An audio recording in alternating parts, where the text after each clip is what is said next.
children's rights from the angle of that act? From the end of the act, a child is a person like below the age of 18. Oh, by the way, we forgot even to understand that, yes. A child is a person from that age of 18.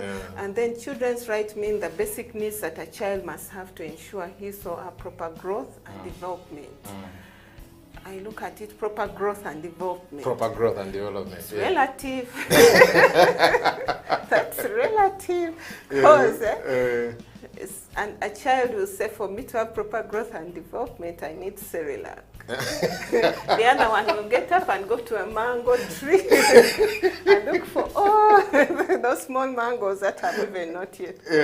So it's relative. And it's even under the act we say, they have their obligations. So sometimes we go so much on their rights. Yes. But see, they also have an obligation. But like they said, obligation for them to go to school and be obedient while at school. But a child to go to school on an empty stomach, unless he or she knows that at school they're going to give me something to eat. Some porridge. Some porridge. So that one, it will be easy for the child to fulfill that obligation. But just sending the child to school, and the child knows there's nothing for me to eat, who will pass by the gardens, people's homes, look for mangoes. By the time they reach school, it is midday. Yes. And then they get back. So we have under the Children's Act those very good laws, the rights, the obligations, but also we have the buts. But yes, there's always a but somewhere. Yes. Yeah. Okay. So let's then switch gears, because we're discussing children's rights, but specifically in the context of COVID-19, which came and really, forced a government to do so many things, and most of them really had a bearing on children's rights. So I'll sort of start from that point. When you assess, when COVID-19 came, what are those actions that government of Uganda took generally, and then perhaps later we can discuss how those affected children's rights? When COVID-19 came, I know the government was trying to protect its citizens, that's its work. Then it closed schools, it closed places of worship, and then there were no places of leisure, were also closed. And it brought all that. It was good. They wanted to protect everyone from COVID-19, prevent death, that's their work. And it has gone on. It's now 2 years. It's 2 years. For a child who has always gone to church every Sunday or been taken to the mosque. I can notice your interest in church. See, and then all of a sudden there is no going anywhere. They are stuck on the, let's say, the four walls. Yes. Inside the house, inside the gate, or within the compound. And then they cannot go swimming, they cannot go moving around with their friends, roaming. Okay, let me put in the village. Playing even. Playing. Yeah.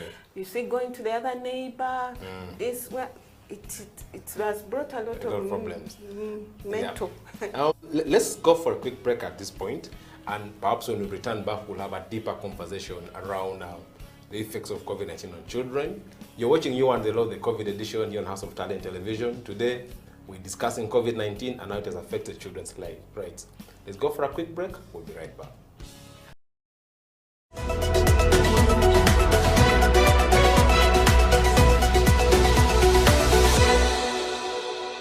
When it comes to the law, we basically live the law, on a day-to-day basis, Whether it is in your bedroom, there is a law that governs it. If you're married, for example, even if you're single, there could be something touching on the law, because you might be in your bedroom with an underage girl, or you might be with another person's wife. All the things are the law. If you're a human being, you have rights. Those rights are called human rights. They are examples: the right to health, the right to freedom from torture. That underscores human dignity. Freedom from slavery. You're not supposed to be someone's slave. If you look at our penal code, it sets out another marriage laws. it sets out the persons who can marry and those who cannot marry, right? For example, you can't marry your close relatives. You know, if you did, you'd be committing a crime. The state is not supposed to tell you who to worship, how many times a day. No, you have a right to work. A right to work.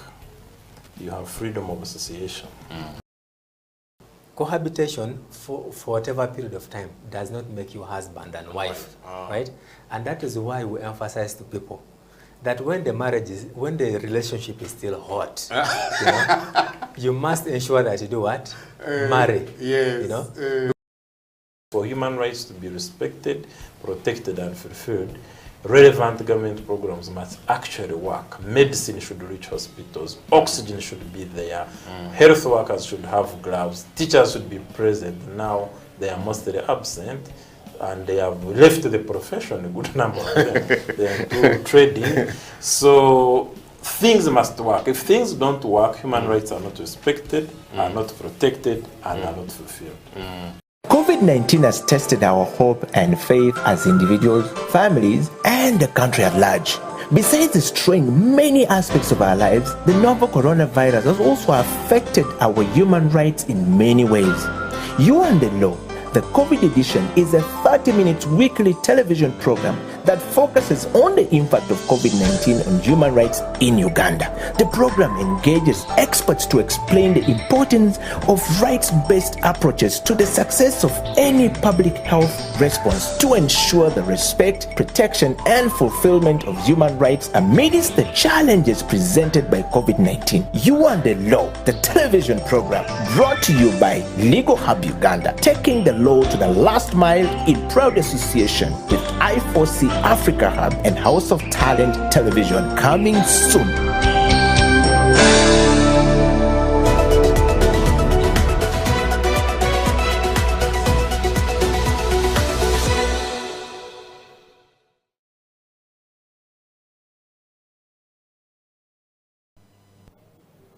Welcome back. This is You and the Law, the COVID edition, here on House of Talent Television. My name is Jonathan Ochom, your host. Today we're discussing COVID-19 and how it has affected children's rights. And with me in studio is Ms. Sarah Awelo from the Uganda Christian Lawyers Fraternity, popularly known as UCLF, at least among the lawyers. So Sarah, welcome from the break. Thank you. Yeah. So before we went for the break, we started the conversation around COVID-19, the action that government took to curb down the virus, and how it has affected children. You started from the angle of education. I'm actually started from church, understandably, because you're from UCLF. So we could carry on the conversation around some of the other aspects that COVID-19 affected for children's rights. Yes, for example, now when the schools were closed, and now the ones who are supposed to be in P1 have been in P1 for the last 2 years. There are children who have never stepped classes since the government closed. And you see, there's going to be a big difference between the children, like children from that village and this one's from the towns. Yes. City. So there's going to be, I'll say, an imbalance. There will be something wrong with that generation. Okay, I don't know how to put it, but I think it will be like that because these ones, there are those who are studying, there are those who are not. There are those who can afford the private teachers at home, and there are these children who have been seated at home. I remember one time I was in Dokolo, and we asked the children, they came and told me, no, we can't understand English. We left those ones 2 years ago. And I'm like, okay. So I said, okay, can I give you a pen and you write your name? That, me, I forgot. You see? So there is that. And then when we come to the girl child, there are those ones who have gotten pregnant. Hey, it's a big number. Yeah. And I just thought, if 100 girls get pregnant, those are 100 people supposed to, 100 men or boys who are supposed to be in jail. Okay. I didn't see that coming. Okay. Yes. See, every time I see it in my mind, I'm like, I just hope I get like 100 of those ones. They should be in jail. That's how it should be. Then there are those early marriages. Parents who have married off their daughters. So those ones are supposed to be in jail somewhere. So they're supposed to be in jail. Why? Because they are not protecting these children. They're actually committing criminal. Yes, they're committing more offenses. So for me, as I see numbers of girls getting pregnant, I keep wondering, are also that same number or more in jail because of the crimes I've committed, you know, and then there are those ones of child sex, and in my head I'm like, have they cancelled those ones? But you see, in Uganda we don't have those counselling services. The probation officers are overwhelmed also. But again, who cares to go to the probation officer to report or ask their child, like, oh, come and counsel, my child has been going through this. I'll give an example. In Kayunga, one of the boys was arrested for defilement. So I meet with this girl. In Kayunga, we handled, our work is mainly like with the state, with the state attorney. So I meet with this girl. I ask her, we talk. And she was like, no, I just want him to be cautioned. I'm like, are you sure? Wow. You want him to be cautioned, and then you want to go back to the same group. It needs a mindset. It took me, took us like 3 hours talking to her. And then I told her, so what do you want to become? She actually wanted to become a teacher. I'm like, so now when you get pregnant, how will you become a teacher? Because you'll have a child to look after. But for him, he'll have to continue with his education and what. After some thinking, he was like, I need him to be kept away for some time so that my mind can rest. Yeah. So we need a total, okay, what COVID has brought has destroyed the mindset of children. That's what I believe. And we need a change in the mindset of the children, that it doesn't matter when schools are closed, you can still get a book and read. But where will they get the books also from? The libraries, public libraries, do we even have them deep in the villages? I mean, even in Kampala. Even in Kampala, it's countable. And who goes there? Remember, there is no travel. When they closed completely and not moving everywhere, who will walk to come and get a book for the child to read? So we've had, COVID has brought a lot of negativity, I would put it, in the lives of the children. There would have been some positive things if the parents were sensitized early enough on how to raise children even when schools are closed. Yeah. Sarah, you raised very, very touching, stories, which I know you've picked in the course of your work, and it's really chilling if you ask me. But I want us to have a conversation around the measures that government put in place to curb down COVID-19, and I'll ask you, how child-friendly were those measures? What's your assessment of, so for example, you're hearing of distribution of food, you're hearing about online learning, you're hearing about all these things that they put in place. How child-friendly, or what's your evaluation of those interventions? Let's start with the positives. What do you think worked? Yes, what do you think worked? There's a positive, like thank you for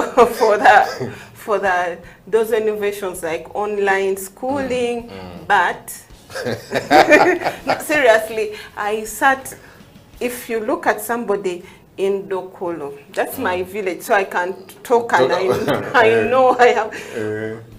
They don't even have radios. The government, I think, tried to give some radios. I don't know if they reached Dokolo. It never reached. Oh, okay. I heard they were going to give radios. Where it died from, I don't know. But, it didn't reach. Then they started saying they would distribute the books, like some books to schools and what. But did those books reach to the village? You see, there is the village school. Then there is the village school. You get? Yeah. Even in the village, there's a town and there's a village. Then there's a real village. Yes. So there's that village school. Did it reach? do those who don't even have clothes to put on, can they afford a smartphone?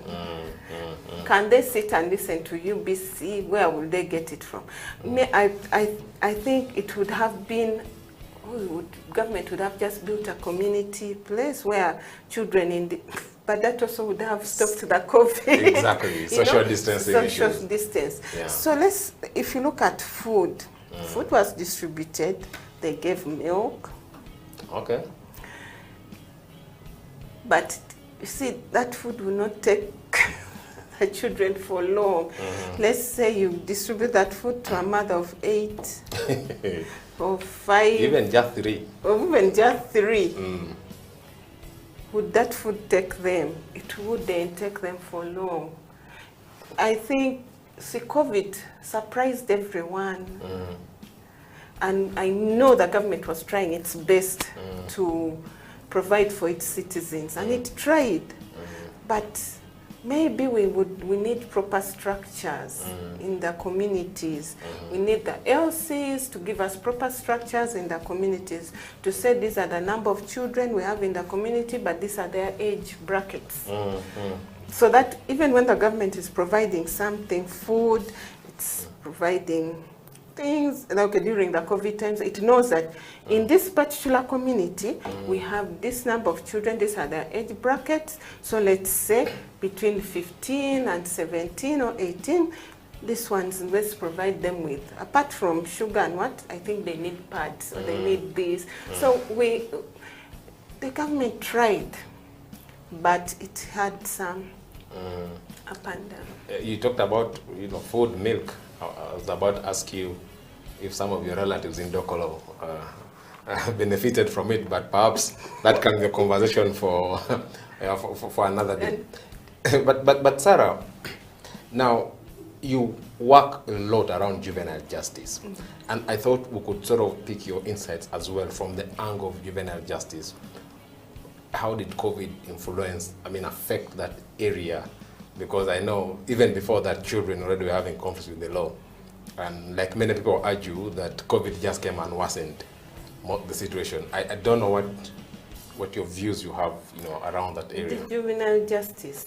And children, when the most children ended up going on the streets during this COVID time. They left school, they started looking for money. And I don't know how many will go back to school. We have parents bringing children to the organization for us to counsel them, because when they tried secondary, opened a bit the other time, the children didn't want to go back because now they were making money. Oh, on the streets. On the streets. Some of them, the parents took them to the garages to learn something, so they felt they have enough skills. They've arrived. They have arrived. They don't want to go back. And you find the parents crying, saying, let them go back for some medication and what. So there is that loophole going on that we need more guidance for the children at this particular time in this COVID-19. We are still in COVID-19 times. Yes, we are still in. And then what I've seen, there was a lot of violence in the homes and abuse in the homes. First of all, there was violence between the parents, but their escape route was school. When school got closed, they got entangled in the violence with the parents, and then they became the escape route. Oh, for venting their anger. For venting the anger. So they got all the pressure was thrown on them. They were beaten. When the mother again will blame, it's because of you, that's why I'm staying. So the child goes, no. Then the child is left. I remember one, Enoch, I won't give the other name, decided to even run away from home. A child running away from home? Yes, and he's 10. Oh dear. And then we had to counsel him. By the time we got him using police, he said for him he's tired of the work at home, it's routine, and he wants to also start going and playing with his peers. But the parents are saying, no, the peers go drinking and what, we don't want him to be a part of that. Which is a fair point. Which is a fair point, but I think for him it's like, I'm tired of being in this thing, but four corners. Four corners. And he comes from his parents drink also a lot and what, so they leave him with all the work. So he said for him, he's tired of the work, he rather goes on the street and vent for himself. Sarah, some of the stories you're sharing are, quite chilling. Viewers, you're watching You and the Law, the COVID edition here on House of Talent Television. Today we are discussing children's rights. How has COVID-19 affected the rights of children in Uganda? What do we need to do? How do we protect children further during these extraordinary times? Let's go for a quick break. When we return, we'll give a sneak peek into the future. How do we get out of the mess that we find ourselves now from the angle of protecting children? Let's go for a break. We'll be right back.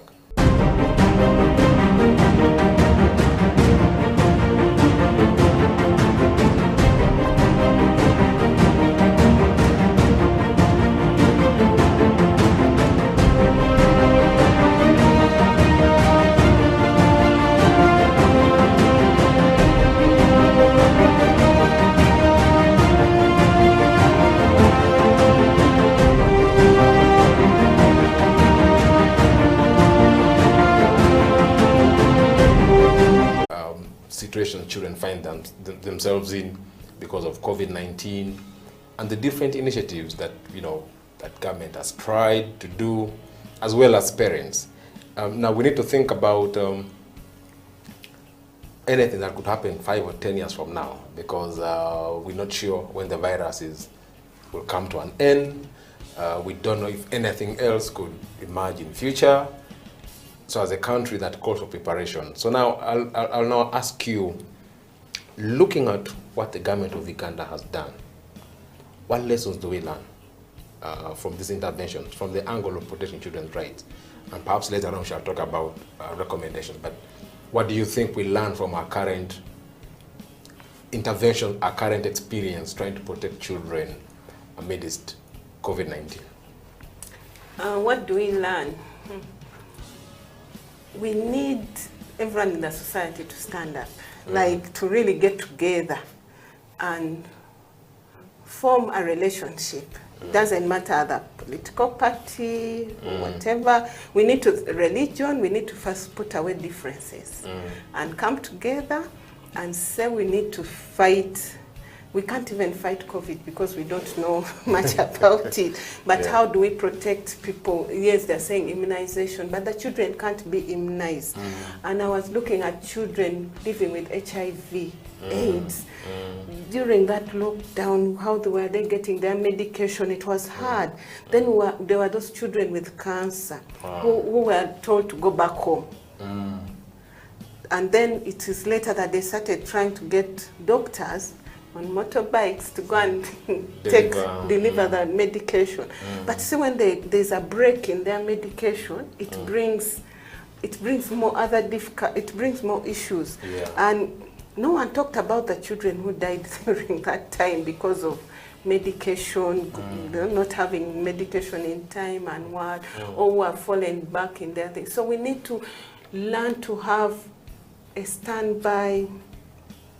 We have to have community, maybe say they're paralegal, paramedics in the communities, and these paramedics should reach out to it should be in every parish, every village. We should have paramedics, so that if something happens like this in future, we have our paramedics already to reach out to children, children with disabilities, children living with HIV, AIDS, even the normal children when they fall sick.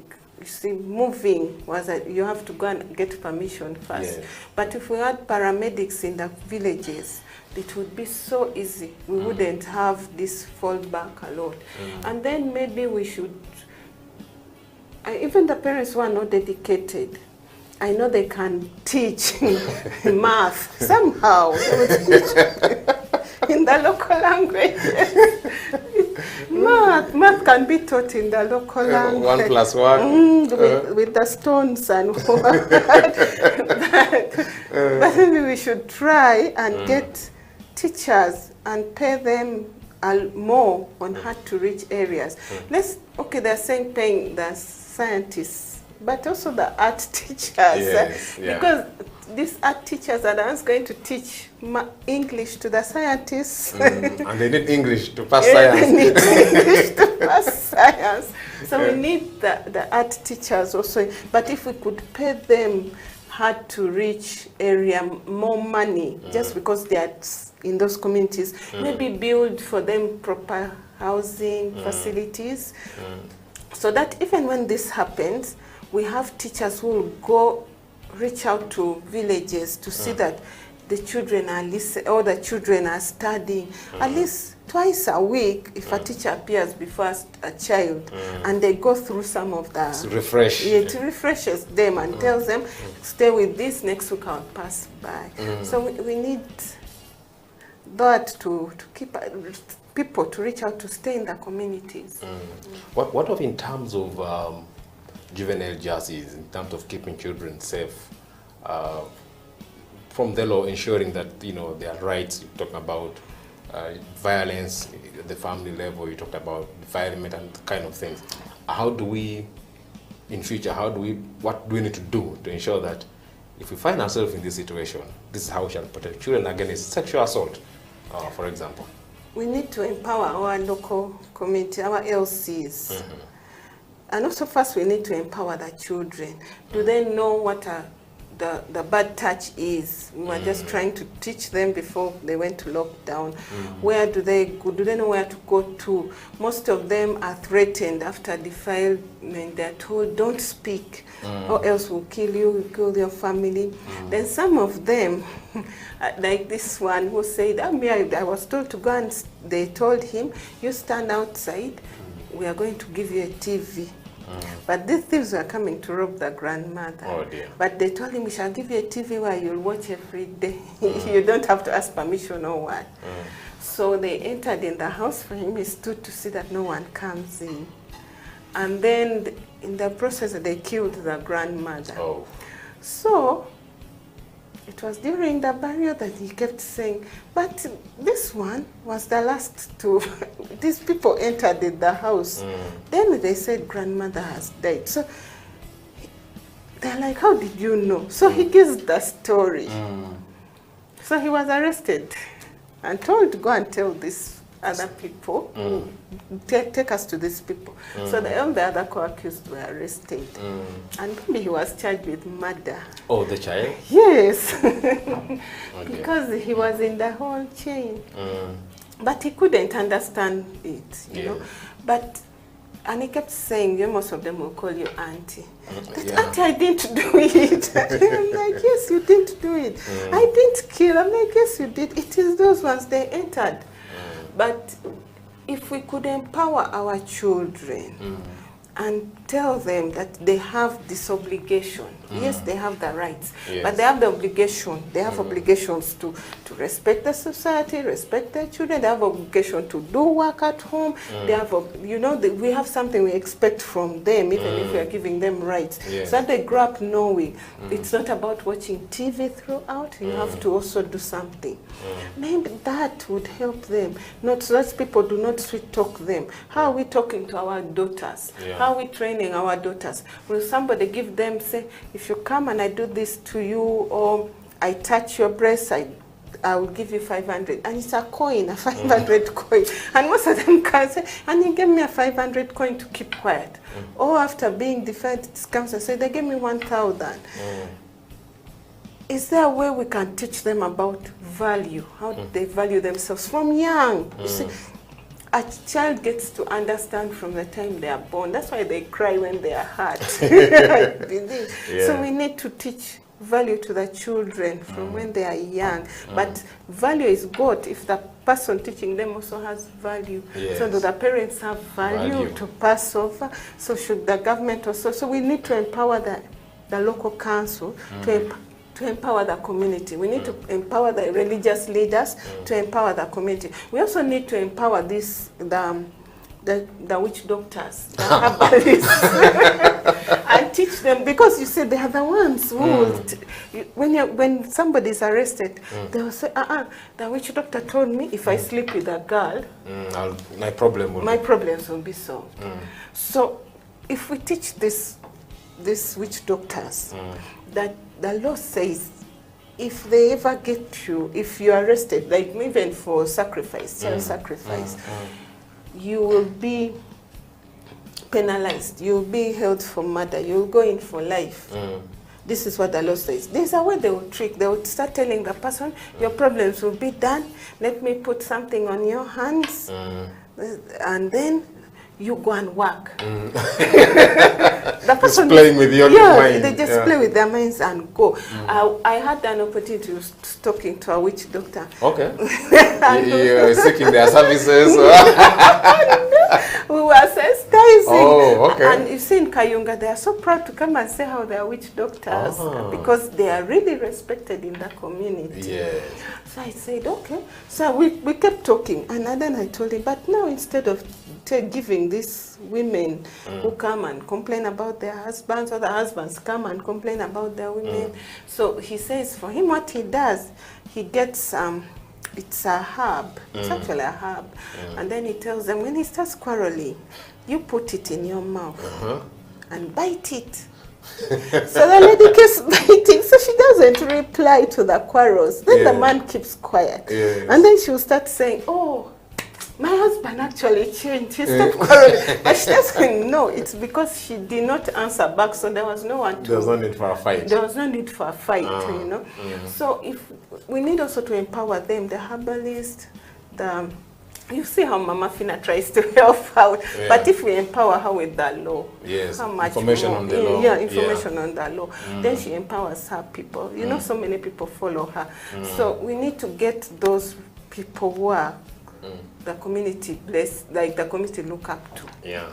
You mentioned about the child, you know, being charged with a criminal offense, and I thought perhaps we'll take advantage of your presence to talk about criminal responsibility for children, because there's always emphasis on rights, like you correctly said, but also to know for children to know that you have responsibilities even during COVID-19. You could just run up through about, you know, what's the law on criminal on children's responsibility. At 5 years, do they become... When it's 12 years and when they're less than 12 years, from 11, they are not criminally liable. Okay. But so you can do anything in that age. But you see there, we can get the LC to beat. I don't believe you just do something as a child and you walk away with it. Yes. No.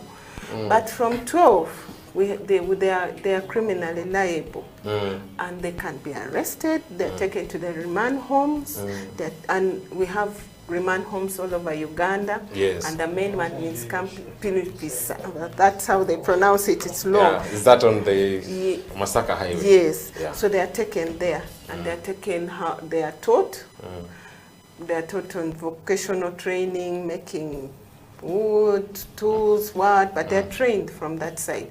Now they're taken to the remand home at Naguru, where they're also taught, but they are liable, but they also need to know that. So if we also teach them that from 12 years, we shall really jail you in the children's jail if you misbehave, then there is also, I think they will also change their behavior. But also these ones below 12, like from 11 downwards. May I believe a child will understand.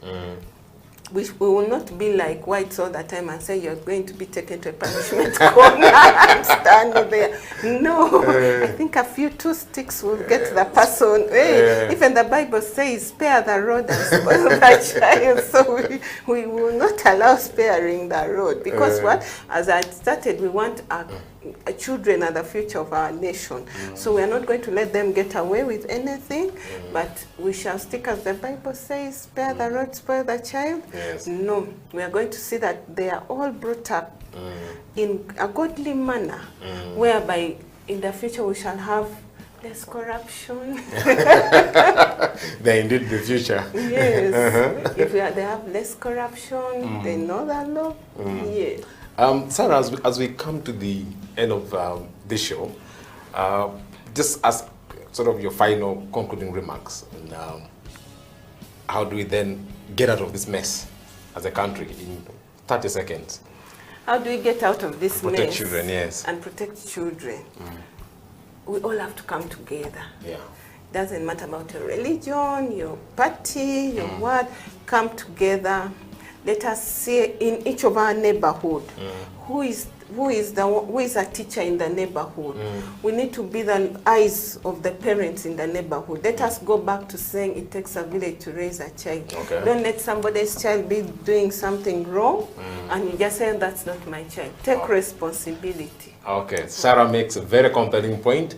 We should take responsibility. We have to protect children during COVID-19 by, following the law, empowering people with information so that they know that an extraordinary time like the pandemic is not an opportunity for you to exploit children, but rather to actually protect their rights. With that, we've come to the end of today's edition of You and the Law. I've been your host, Jonathan Ochom. Next week, we'll have another conversation on yet another human right which has been affected by the virus. Until then, bye.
Coffee industry is very wide, it's very big, it's very full of opportunities.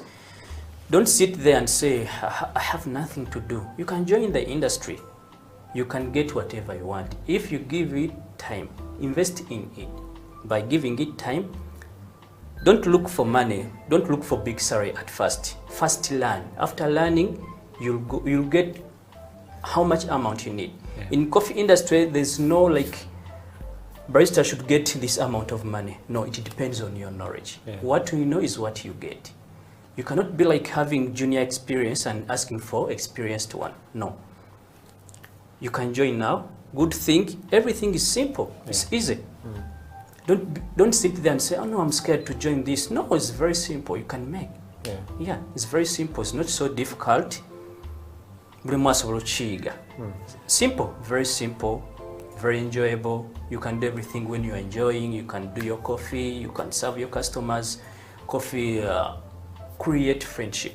Yeah. Coffee gives you job. even if you are not working in a cafe, maybe you can go in different field, but still in coffee industry. Yeah. Yes. Let's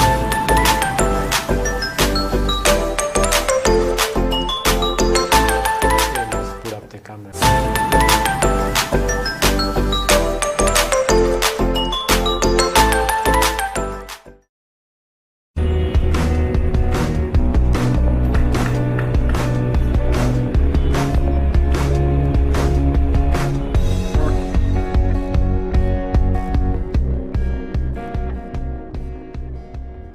My first advice to my students, Yeah.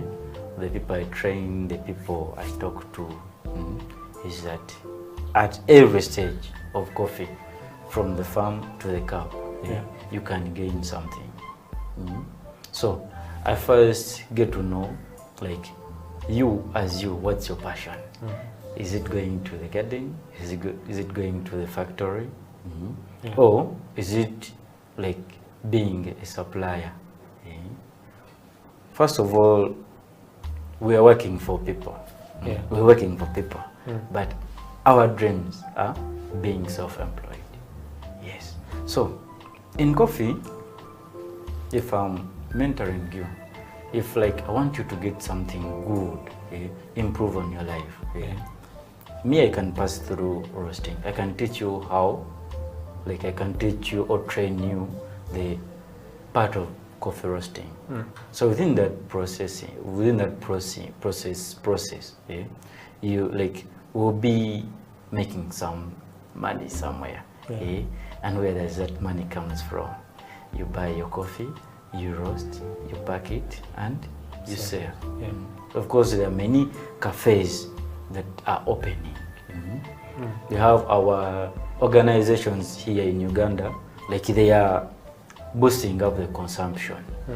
We have business people that are starting up cafes, but there is that gap.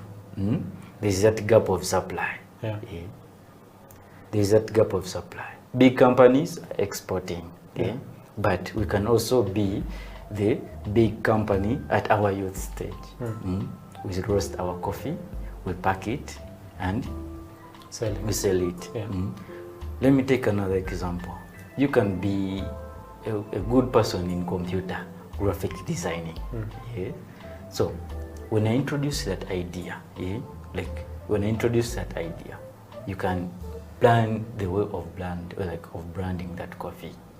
How we can market that coffee. Yes. So we can, like, at the end of the process, me and you will be having something to put in the pocket, or to save in the account.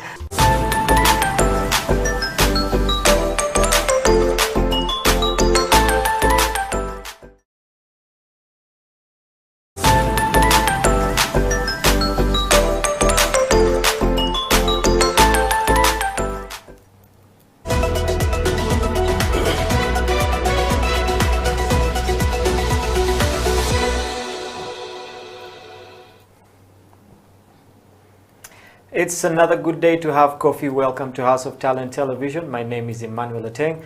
This is the Coffee Break Show. Remember, you can catch us live. The show is live right now on our YouTube channel at House of Talent Uganda live stream. Or you can head down to our Twitter handle, that is at HTV1. Or if you're on Facebook, you can also catch us at House of Talent Uganda. That is on Facebook. Make sure to share the show. Far and wide, send us your comments. If you have questions, if you have any remarks, let us know. On today's show, the Messiah is back. And I'm not talking about the second coming of Jesus. I'm talking about the coming back of the Coffee Messiah, the original guy on the show. He's back with us here today. And for those who are wondering who the Messiah is, none other than Mr. Amon Rukisa. Hey, man. Welcome back to the show. Thank you, man. It's been a while. Yeah, it's been a while, but we've been in touch. Yeah, we've been in touch. Yeah. I think you were out, getting converts and, getting more disciples to come to your side. It's a good thing that we've gotten many. Yeah, and can be seen on the show here. We have very many faces that have come up, very many new people that are in coffee. It's a good thing. Good thing that at least now the visibility of coffee and people are getting to know coffee, So it's a good thing that we've seen very many new faces come through. And it's very, very massive when you look out there, people are joining the coffee industry. Yeah. Like someone tells you, okay, I watched this show, I heard about this, I read about this in coffee, and I decided to come and study coffee. Yeah. That's a good thing. So we're doing a good job. Yeah, we're doing a good job. Well done, the coffee break. Well, apart from that, what have you been up to? I've seen on your social media, you're still doing your GNN. For those of you who don't know, Amon has his page, Gather Now Network on YouTube. You should head over there. Some very good content. You should actually follow him and, you know, let another person know, support Amon. You know, he has good stuff. Just go there and check it out.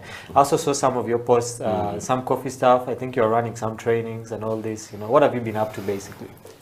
Well, it's been a roller coaster because, you know, as Uganda went on, like, yes, we haven't fully opened up, but people have started like moving. Yeah. So back to our businesses, like the coffee shops, different businesses of coffee, people are starting to crowd it. Yeah. The queue is so much. So we tend to get together as different parties in the coffee industry, so that we can bring back the egg game in the coffee industry, because you know how you sit down and relax because, okay, you've not been busy, people you've been receiving like 10 a day, 20 a day, you know, but now people have started coming back. It means you have to be prepared for Jan come 2022 when the guy said it's going to open up. So hopefully. We've been in preparations. We've been in preparations to open up. So doing trainings, doing coffee awarenesses, you know, like putting everything in touch, like it's supposed to be here, let it be here. Give it a direction, the right direction where it's supposed to be, we give it that direction. So that's what we've been up to. But besides that, normal stuff, chilling, work, you know, something like that. Well, it's good that you guys have really been running all these programs, and that is what we want to focus, you know, our show on today. You know, but before we get there, you know, we're still getting to know. You've been doing awareness. The economy is getting back to the place where it's supposed to be. It's supposed to open up January, hopefully, you know, but with this new variant coming in, you also really can't be sure, you know, if the economy will really open. So with the people coming back, in the event that we don't open in January, okay, and maybe we go to another lockdown, okay, and there are some strategies that you guys have come up with to make sure that, you know, you don't go back into a pitfall like it was before? Man, it's going to be hard not to open up. It's really, really going to be. You know, a country sitting or being locked for 2 years, what it means to the economy. So that's why even the president of Uganda, when he was addressing a couple of weeks ago, he said, come what may, we're opening up in Jan. But in an event where something goes wrong and we don't open up, you know, like before, how companies have coped up. You know, like through the use of food companies, through the use of the internet, you know, to distribute their products, besides the beverages, but the products. Coffee has different products, as you know. But companies have adopted to that. You know, I was having a conversation with a friend of mine and I told him, do you know there are various guys who are not going to let spaces come next year? They won't rent.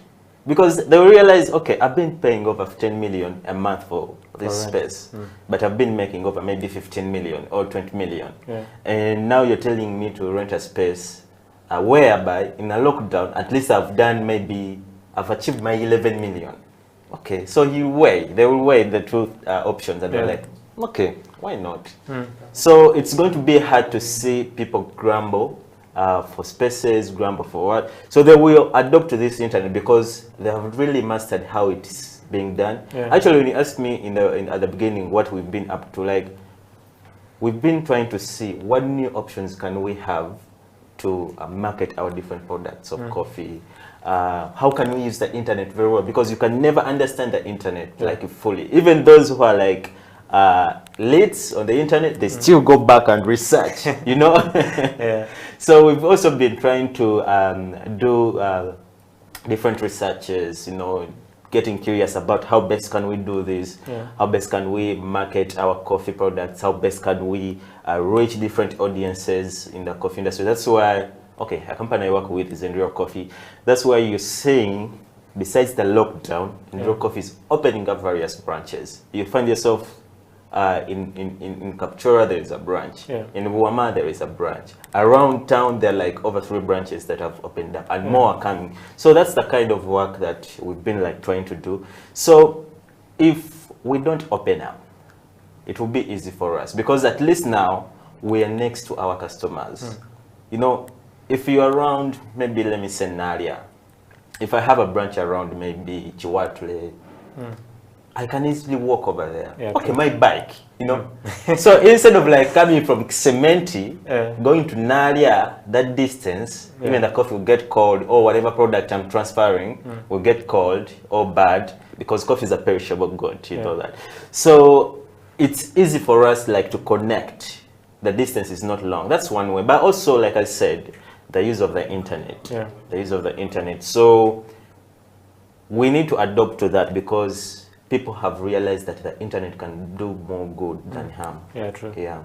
Yeah, I was seeing in town, and just even here, just outside the studio, the user guys have decided to make, you know, mobile shops for coffee. Okay, so does Endiro have any plans of the same, or you guys are just sticking to, you know, permanent structures? Yes. Okay, now the spokesperson of Enduro right here.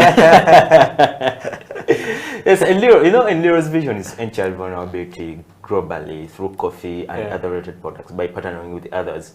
So Enduro Coffee, it doesn't have those stores or those juicers or those small bikes, no. But for it, what it did was, okay, how can we get through the community deep down by not going there as a bicycle or with a car or with a van, but we need to be in the community with them, physically with them, live with them, give them jobs, you know. So besides the Enduro Coffee Limited company, what they decided to do was, okay, I think I used the wrong word over there. What we decided to do, what we decided to do was, let's go to the community, and we started up the project called the Enduro Community Project. So this Enduro Community Project is all about like going down to the people, giving them jobs, but they have stalls in these communities. You'll find a stall in Kamocha, you find a stall in downtown Chisenyi, you'll find a stall in like those small communities. This is because not everyone can afford a cup of coffee at 10K or 12K. But this cup of coffee by Enduro Coffee Community Project, you'll find a cup of coffee at 1,500. But a good cup of coffee, you know, like the one they will take at 10K. So this is one of reaching out compared to, okay, I'm not trying to diminish this whole van projects. They are good because they improve or they increase coffee consumption in Uganda. But for us, we decided to do it that way because coffee is people. Instead of coming and go away, okay, I'm going to come and park here today, and you find me here with my van with an espresso machine doing coffee, and then tomorrow you find me in Chireka. No. First, we're like, let's stay here. We live in people, given the fact that coffee is people. Yeah. Interesting. It's actually good to see that we're using coffee to, you know, reach some people in the community. Do you have any examples or any stories of, you know, certain lives that have been changed? I know that you're always up and down in Kapchora here and there. So I know that you must have met some people or heard of some stories where people's lives were changed because of the work you guys are doing. If you could just share that with us. You know, I do trainings. Of different baristas that we get into. I don't do like outside trainings, but I do trainings of in-house. So when I'm called certain times to go and train or orient these people, the smile I see on their faces, the reactions I see when I'm interacting with them is so touching, because they realize that, okay, we've been knowing coffee, but we didn't know that coffee is as good as this when we've added value on it. You know, there is a lady called Mariam. She's doing, she's in these Enduro community projects. Mariam, she lives in, she left Mubende here to Kampala, but she didn't have a job. Okay, she got, you know how you can leave the village and you come to town, like you stay with your auntie or uncle, and you're expecting your uncle or aunt to get you a job, and things don't work out. Kampala refuses, you know. So Mariam stays there, not until she heard about this project. And because there's a team that runs it. So she registers for this project. and Enduro Coffee, or Enduro Community calls her. So when she reaches, they tell her what she's going to do and everything. They give her the orientation. Of course, now that's me giving her the orientation. Yeah. She's like, Amon, did you know that we grow coffee at home, but I didn't know all these things? So you see how coffee is changing the life of this person. Yeah. She's getting to realize, okay, I would have utilized this opportunity way back, but I didn't know about it. Yeah. You know? So the ignorance in around people at least is going to shift a little bit so that they can get awareness about coffee. Yeah. And that's how it's going to change the lives of people. Because now, just imagine someone is having a store of coffee, a courtesy of Enduro Community, and now is making maybe 10 cups of coffee, literally, like averagely. Okay, the boda guy, maybe a certain Musa over there has come. Oh, Mariam, because it's now to be their usual, you know? Yeah. So you're giving this person a culture of taking coffee. Yeah. You're changing his life. So that's the impact of coffee through this lady called Mariam. Yeah. Yeah. Interesting story. You know, would love to see more of those stories actually happening. And I know they are there, just that, you know, sometimes we're really not exposed to them. But I believe that coffee is actually changing lives. Yeah, people are being changed by coffee. Especially the fact that now Uganda, what it's doing is a very, very good thing. Like, at least has made sure that coffee products are enriched within the people. Yeah. How much they don't know them so much, but if someone is passing somewhere, they see a coffee, maybe flyer, maybe a coffee shop somewhere, maybe a coffee message somewhere on TV. Okay, they'll be like, you see, what would they? But at least they have seen it. Then next time when they see it, they react to it. Yeah, that's a good thing. It's not like back in the times when we had only Kawa coffee. That's the only Coffee, thing Kawa and Now we know a bit more about coffee. Yeah. Well, if you've just tuned into the show, this is the Coffee Break Show on House of Talent Television. The Messiah is back. He's here with us in the studio. He has been out getting converts, and you've seen some of the converts on the show. We've been having really very good discussions, and today we're going to discuss some more stuff with Amon in the studio. But we'll take a break right now. But remember, we are live on our Facebook, our YouTube, and our Twitter. Make sure to tune in. If there's someone who needs to be watching the show, just let them know we're on. We're going to take a break right now. Don't go anywhere. Grab a cup of coffee. We'll be right back after this.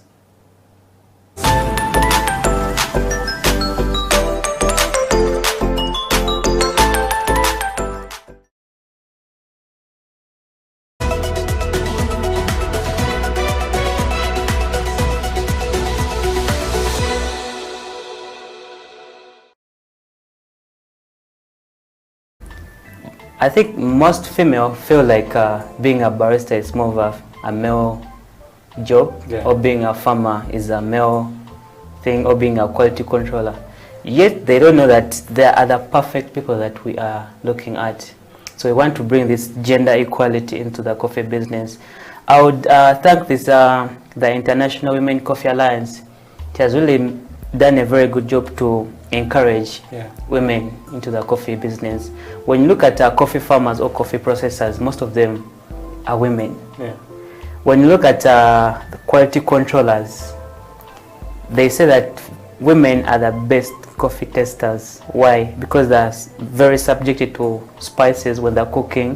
They get a lot of flowers from us. So they test a lot of things, ice cream, yogurt, sweets, what. So they are good cup testers. Yes. So most of them should actually, take opportunity.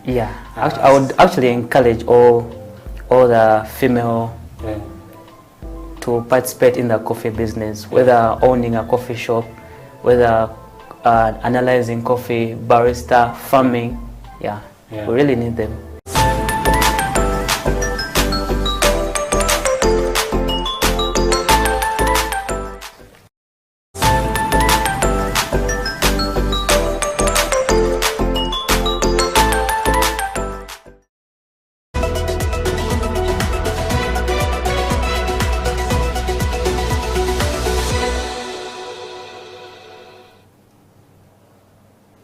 Welcome back to the Coffee Break Show on House of Talent Television. My name is Emmanuel Ateng. Remember, we are live on our Twitter at HTV1, that's House of Talent Uganda. on our Facebook at House of Talent Uganda and on our YouTube at House of Talent Uganda. Live stream, make sure to catch the show. And if you can't catch it right now, you can always catch it later. There will be a replay. But in the house with me today is Amon Mukisa, aka the Coffee Messiah, back from going out there and just spreading the coffee gospel. He's been doing really great things out there with different programs with Endiro, training different baristas. You know, it's always amazing to meet a barista and, you know, you tell him, I know this guy called Amon, and he starts saying, but I know Amon is the one who taught me A, B, C, D. Yeah, it's a nice feeling, eh? Yeah, it's always a nice feeling. Yeah. Yeah. Mm-hmm. Today's topic, I think the last show we had Katawazi Gerald inside here, and it was a nice show. Yeah, I watched it. You watched the show. Mm-hmm. So we were talking about how Uganda is actually the second highest when it comes to coffee production, after Ethiopia in Africa. Okay, and I think the goal of UCDA is to either match Ethiopia or even be greater than that. But we came to the realization that from the past, okay, if we go back to SST in primary school, there was something that we called cash crops. Okay, so we had coffee and then we had cotton. Okay, so basically what the missionaries or the white people did back in the day, they gave us this thought of when you grow coffee, you want to make money out of coffee. And I think the same thing has stuck till today. If you go, like the example you gave us with that lady that is working with, you know, the Endiro community program, she says they grow coffee at home, but she had no idea that coffee could actually do all these things. Okay, because in their minds, when you grow the coffee, sell the berries, your work is done. They don't realize that we can actually also consume the same coffee. Okay, so our topic for today is how the different stakeholders, okay, have to play their part in this coffee industry to make it better. And perhaps we'll start with the farmers themselves, because that is where everything starts. Okay, we have a situation whereby a farmer has never taken coffee in his life, but he has acres of coffee. Okay, so how can these farmers, okay, play their part in the coffee industry of Uganda to make it get better, to help us become #1 in Africa, but also to make sure that coffee itself in Uganda is really put above, you know, other things like tea and all this stuff?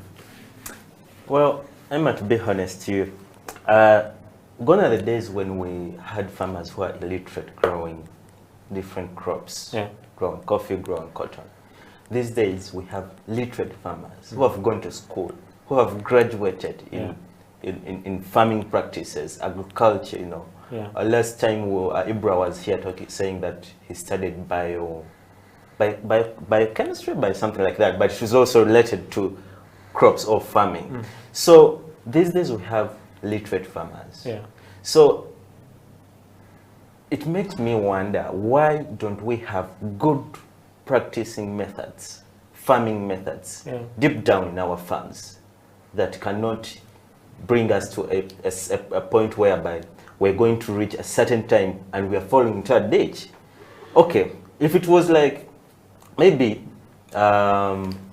farmers are illiterate these days, they would say, okay, we need trainings for these farmers.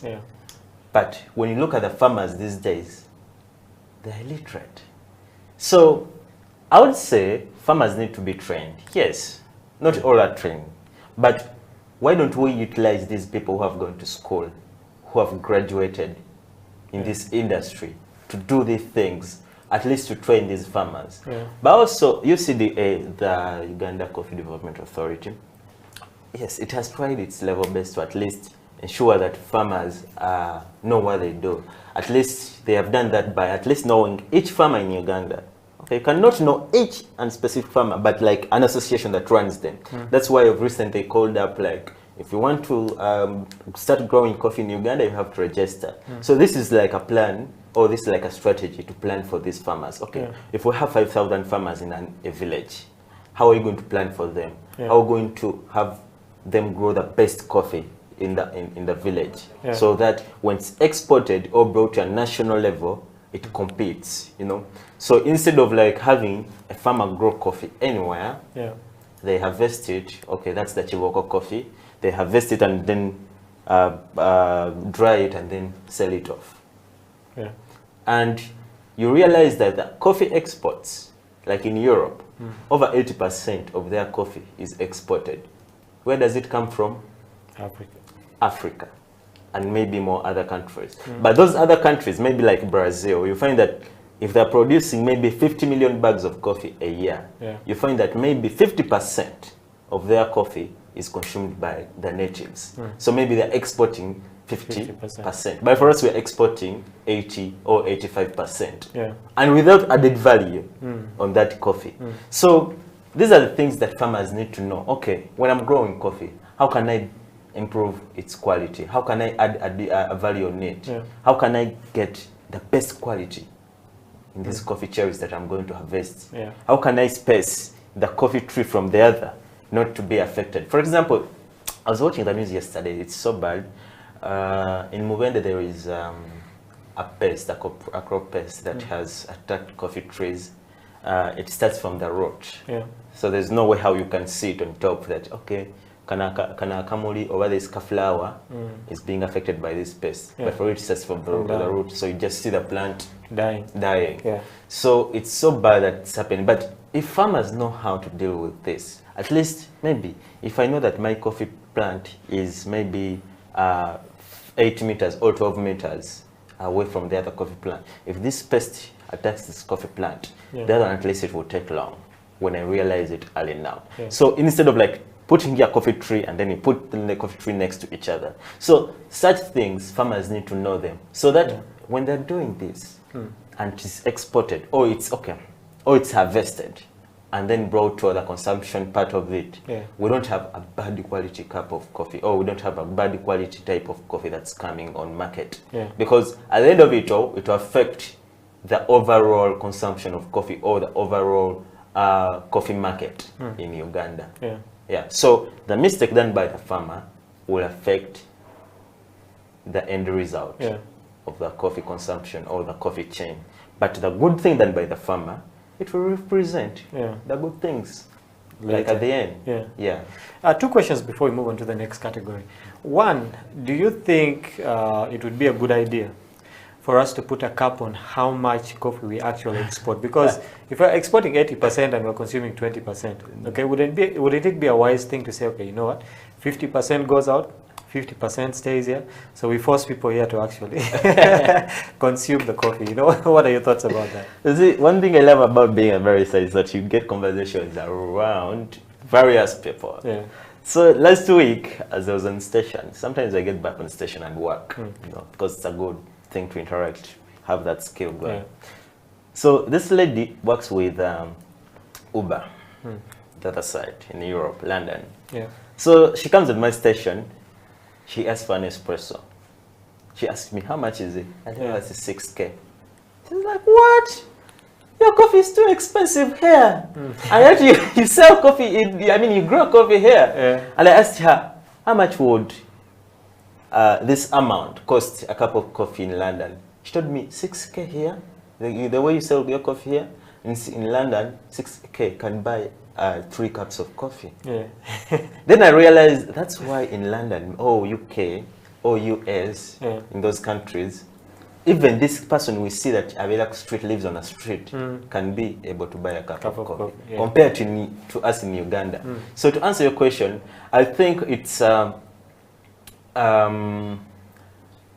point of UCDA or policymakers, which is the government, coming up with various ways on how to reduce the expensive what we're going to use, like the commodity that you're selling on market.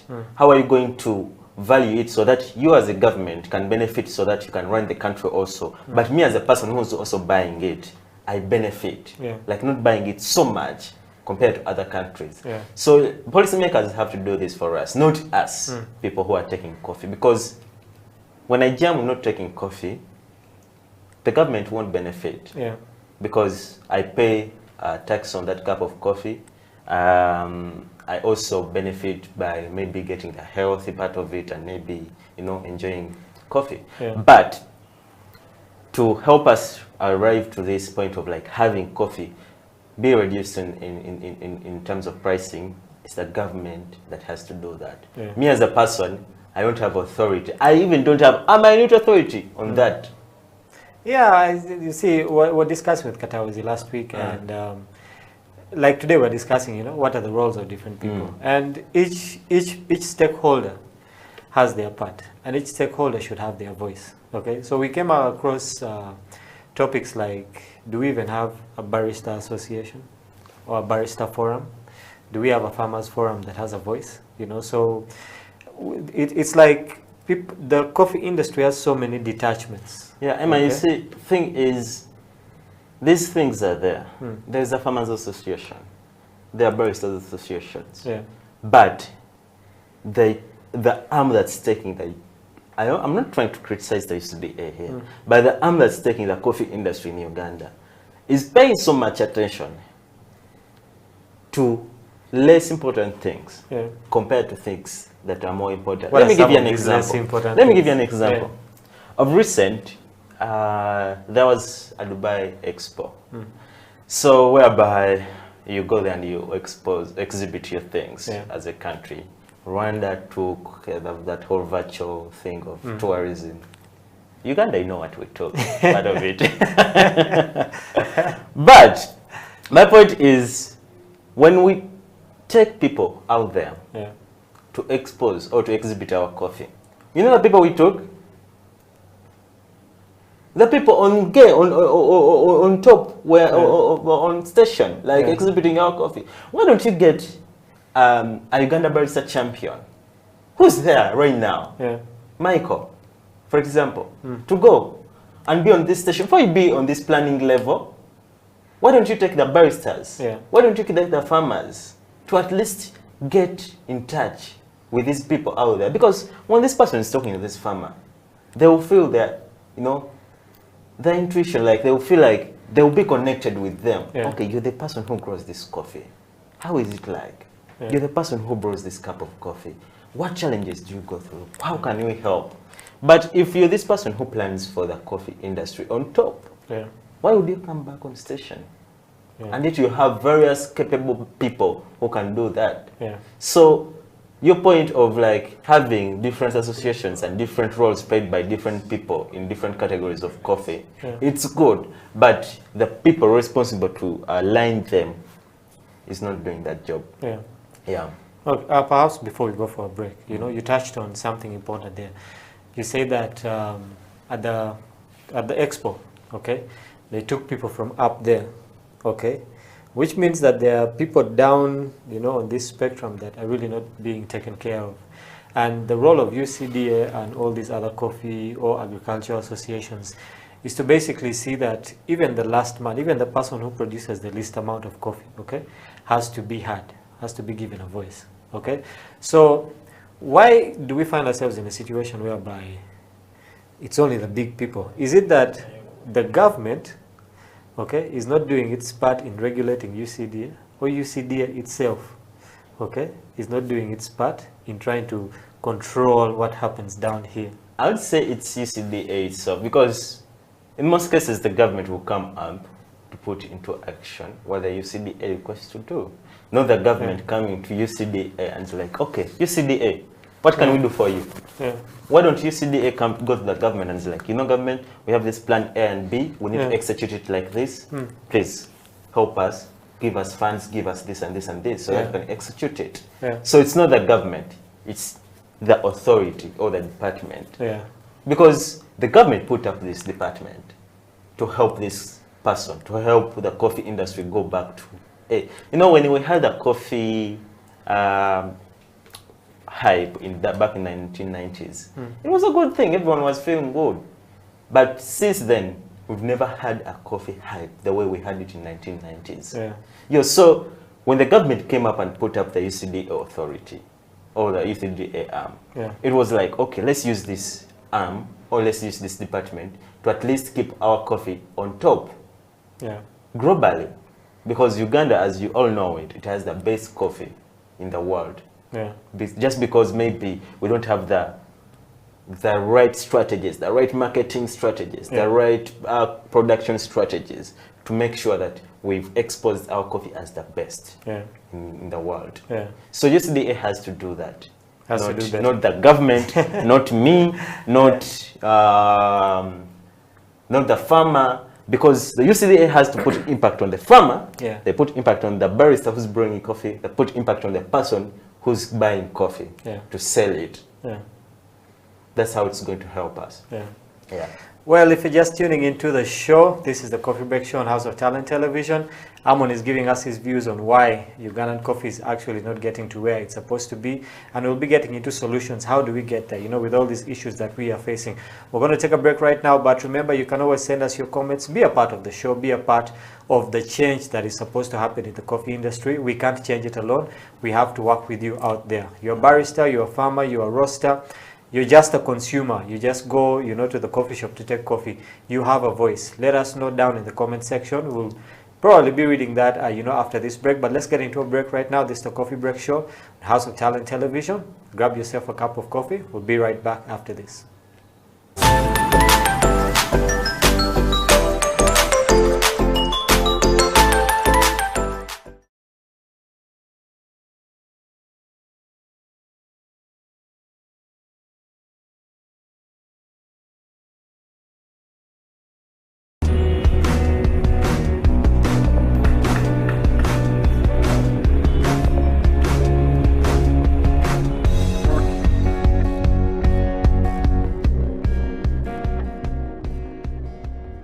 My first advice to my students, the people I train, the people I talk to, is that at every stage of coffee, from the farm to the cup, you can gain something.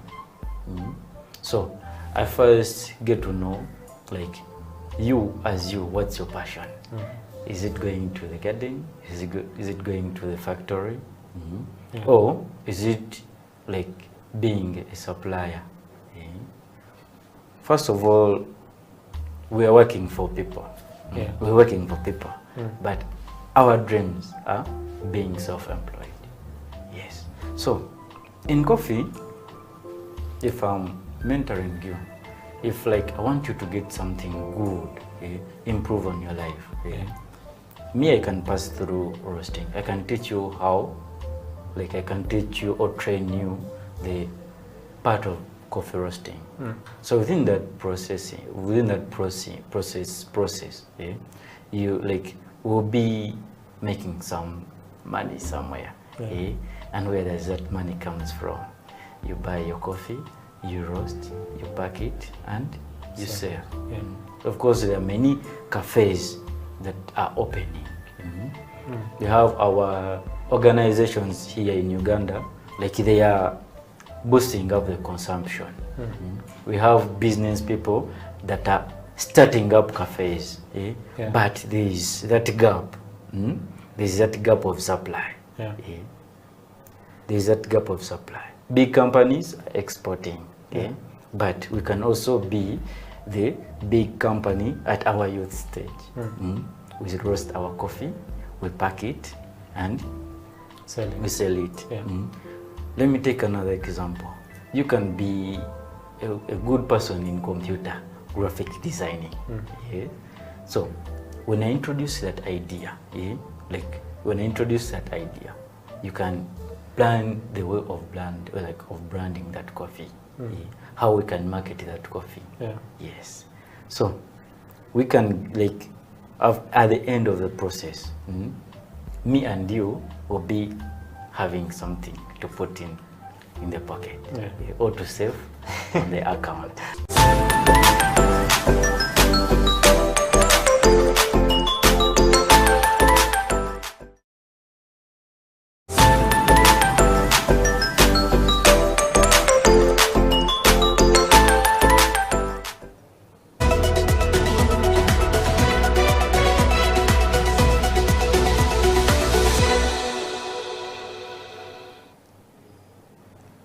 Welcome back to the show. We're having a very great discussion with Amon Mukisa about, you know, the situation that is facing Ugandan coffee. You know, why has it stagnated and how can we get it to the place where it's supposed to be? He was giving an example of the Dubai Expo where we really didn't do that good, but also I believe that, you know, it's a point of learning. We always have to learn from all these things that happen. Just that, you know, it doesn't have to be repetitive, because if we have an opportunity like that and, you know, we repeat the same thing, then we say, we're totally not learning. We had a barrister who came to the show some time back, and he was saying, he also bags his own coffee, and he was saying that when you go to the supermarkets and you give them your coffee, okay, package it really well, and, you know, you make sure that it's really appealing to the eye, okay, they'll get that coffee and put it in the last stalls or down somewhere there and hide it, and the coffee that is put up is basically coffee from outside, okay, and you also have processed coffee, you have stuff like Nescafe that is there, and basically coffee from other countries, okay. So why is it that our coffee is shelved away, you know, down there, and by the time people buy it, it's actually stale? So people have a very bad experience, okay, and they think, Ugandan coffee doesn't taste good, but because they bought a stale one, okay. How do we get those people's coffee to come up to the top of the shelves and, you know, push the others, not way down, but, you know, put ours up there? You know, what part do those people play? The coffee, the supermarket guys, you know, the suppliers and all this? You see, Emma, I've never really been a fan of buying coffee from the supermarket, or even supporting coffee to be sold in supermarkets. Yeah. You know why? Why? Coffee is a perishable good. You never find those guys in the supermarkets giving attention to coffee just like the way they give attention to maybe apples, maybe flowers. Never. You know, sometime back, you know Maurice, do you know Maurice Kia? He's also a business guy, besides being a musician, and he's in coffee. So he was asking me about that whole idea of taking his Sound Cup coffee into supermarkets. I'm like, Maurice, you've been in this industry for quite a while. Yeah. When you go to buy coffee in the supermarket, what's your experience? Compared to buying coffee, maybe from a coffee shop or a coffee brand that you know you're buying that coffee from. So that when something goes wrong, you can trace it. Okay, that whole part of it is a speciality in the other side of coffee. But in this type of business, when something goes wrong, it's like buying a product from Cafe Java's. Maybe you've bought a cake, and then you find some part of it is not well prepared, but you're just outside. You have a right to go back to Cafe Java's and say, guys, look, see what happened. But now you've bought a product of Cafe Java's in a supermarket, and you found the same challenge. Where will you go? When you go to the supermarket, guys, and you're like, you know what, guys?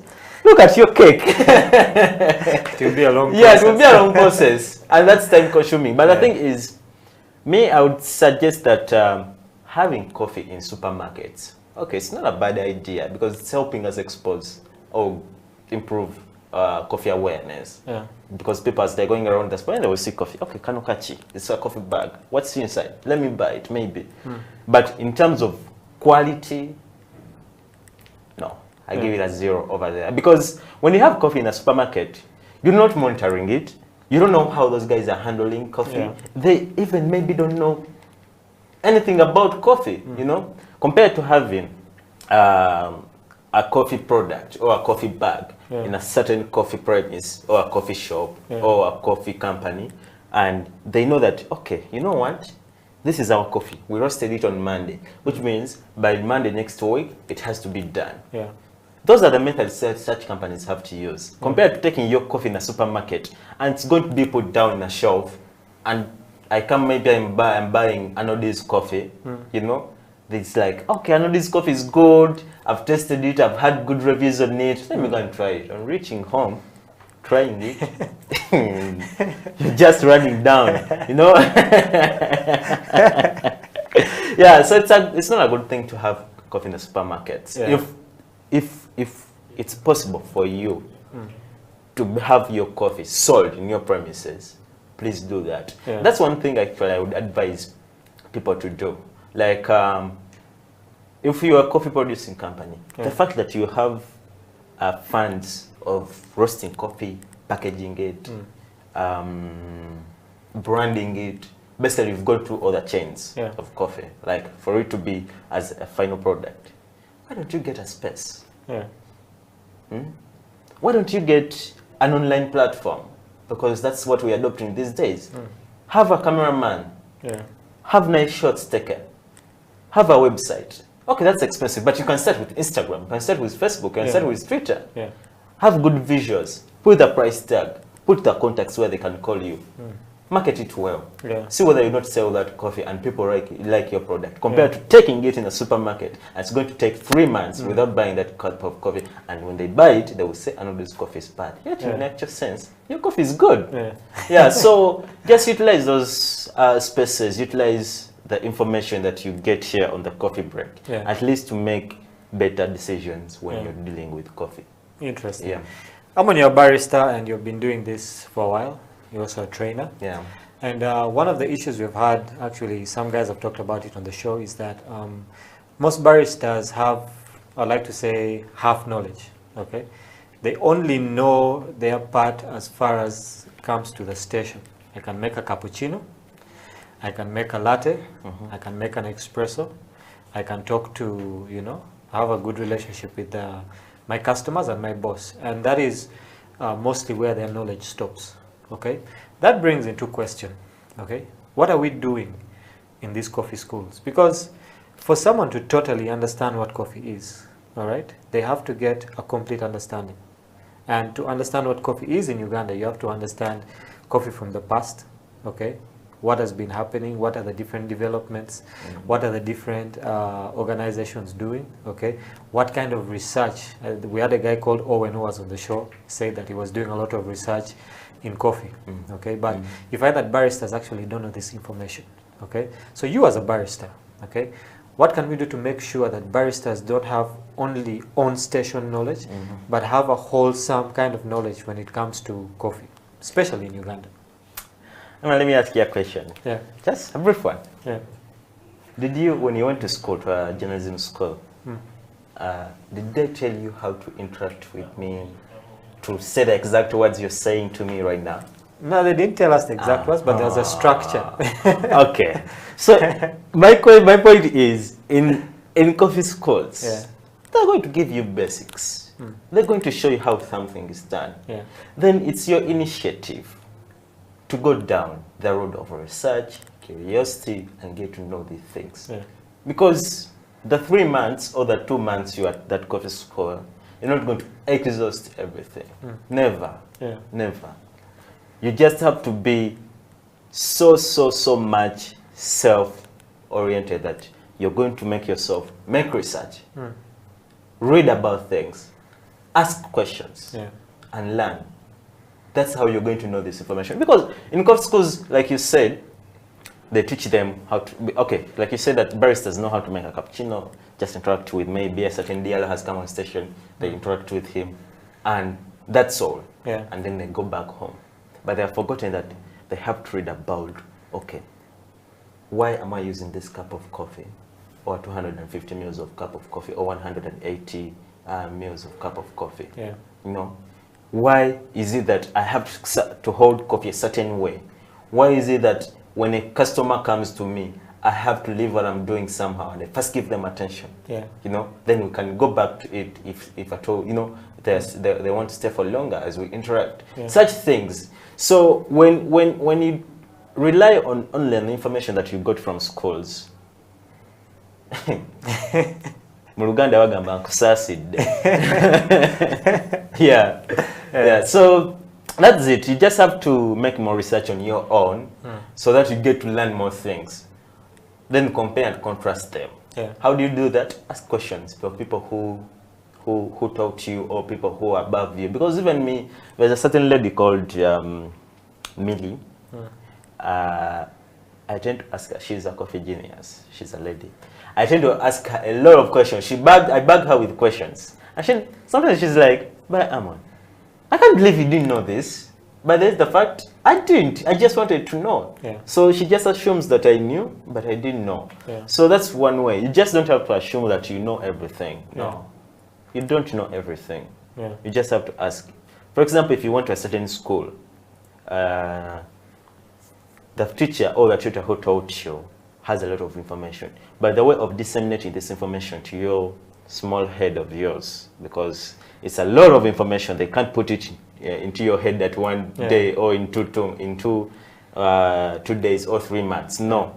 So as you work on stations or in the company or you're in, get time, visit this guy. Say, okay, you know what, Diallo, I learned about this. How is it like? How best can I do it? They say here that you have to put maybe 70 mils to get this amount of coffee as a result or yield. Is it true? Then this guy can give you his perception. Then you can go back and read. Then if you find something that backs his perception, take that. That's how you get to increase on the information. As a barista. Someone said that, you know, there is what we call YouTube University. As a way, that YouTube University is only used by the people who understand it. Because when you go to your YouTube University, there's a lot of information there. I can wake up one day, I go on YouTube, I bring my camera here, I look into that camera, I start saying whatever I want. I don't care whether it's true or false. So that's why I'm like, only wise ones who go to YouTube University. Well, if you've just tuned into the show, we're talking to Amon about, you know, the different part that the different stakeholders play when it comes to this coffee game, the coffee value chain. We've talked about the baristas, we've also talked about the farmers, we've talked about the supermarkets, which tend to push our coffee down in the shelves, and by the time we have an experience with it, it's really not that good. We have talked about how to promote, how to market the coffee using our different social media websites. If you can start your own website, that's a really good thing, to be a good plus for you. But if you're looking for ideas, you're looking for, you know, different perspectives on what to do with your business, if you want to get into the coffee business, this is the best show for you. We're coming towards the end of the show, but before we get there, just a couple of more things. We've talked about the baristas, okay? I think one of the areas we really never touch about are the CEOs, okay? These people who open up the coffee shops. Some actually. I remember we touched about them. Yeah, we touched about that. And knowing that now they have been in a hard spot. They haven't been making money. But now you get the good news that, you know what, we're opening in January. Okay? And your mind starts running to, I need to make money from my coffee shop. Okay? It's good that some of these guys are actually baristas or roasters, but some are just businessmen. Okay? For them, they know, I'm going to put a coffee shop, I'm going to make money. Okay? So what part do they play? Because if I'm just concerned about making money, I won't really care about, you know, what happens in the shop. I'll leave it to the head barista. I don't really care what happens, you know, with the farmer. All I know is that my coffee needs to get here at a certain time. Okay, so what's the part that the CEOs play, especially those who know nothing about coffee? Well, the part that CEOs play is the same part. When you literally bring it down, it's the same part that UCDA has to play, generally in the coffee industry.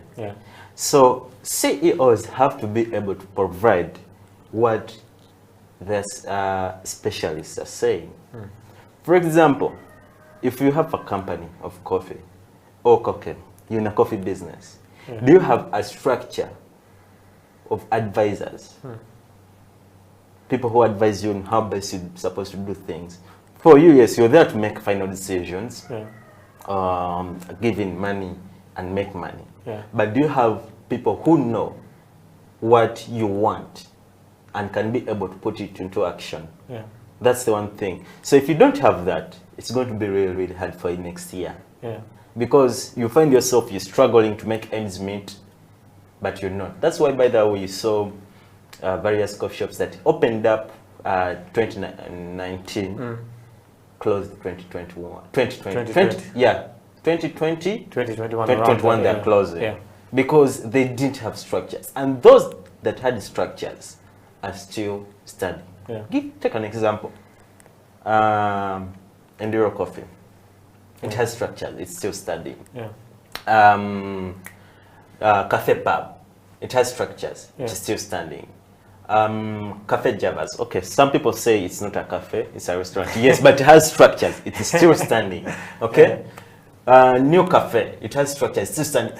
All those coffee shops, all coffee businesses that existed, created structures that help them in states like these ones. So for CEOs, what I have to advise you is, one, please get structures that will help you in sometimes that difficult decisions have to be taken, because you won't make a certain decision without consulting this person who's in the farms, down in the farms, with farmers. How is coffee that side? Because now I was getting certain information that coffee in Elgon region is becoming scarce these days. Yeah.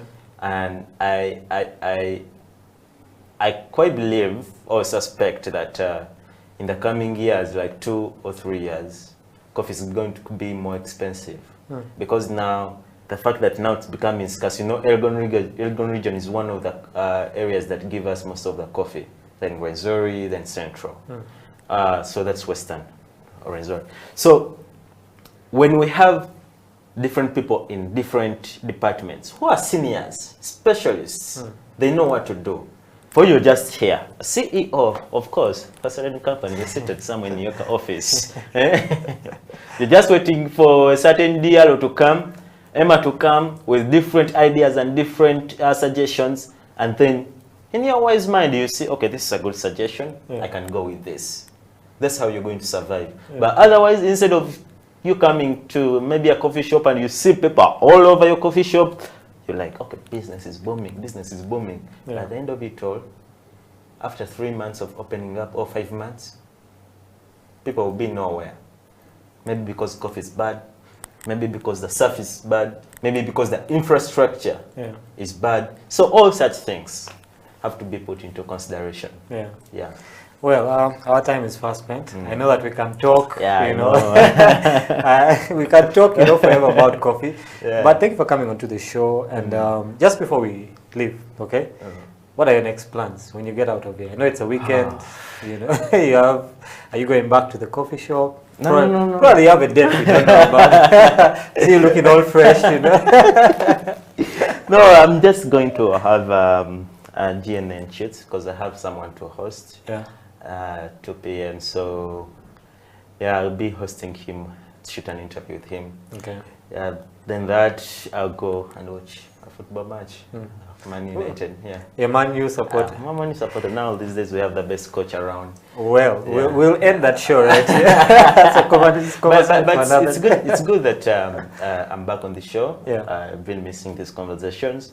I know we've been trying to get in touch and have this conversation, but it's good that we've had it. And it's good. Well, I'd like to say welcome back. Thank you. It's good to have you back. For those of you who have been thinking of where the Messiah is, well, he's back. And it's a good thing that he has come back to the show. Maybe next weekend he'll be the one, you know, hosting the show with whoever we'll be having in the studio. But thank you for giving us your time. Thank you for staying with us on the Coffee Break on House of Talent Television.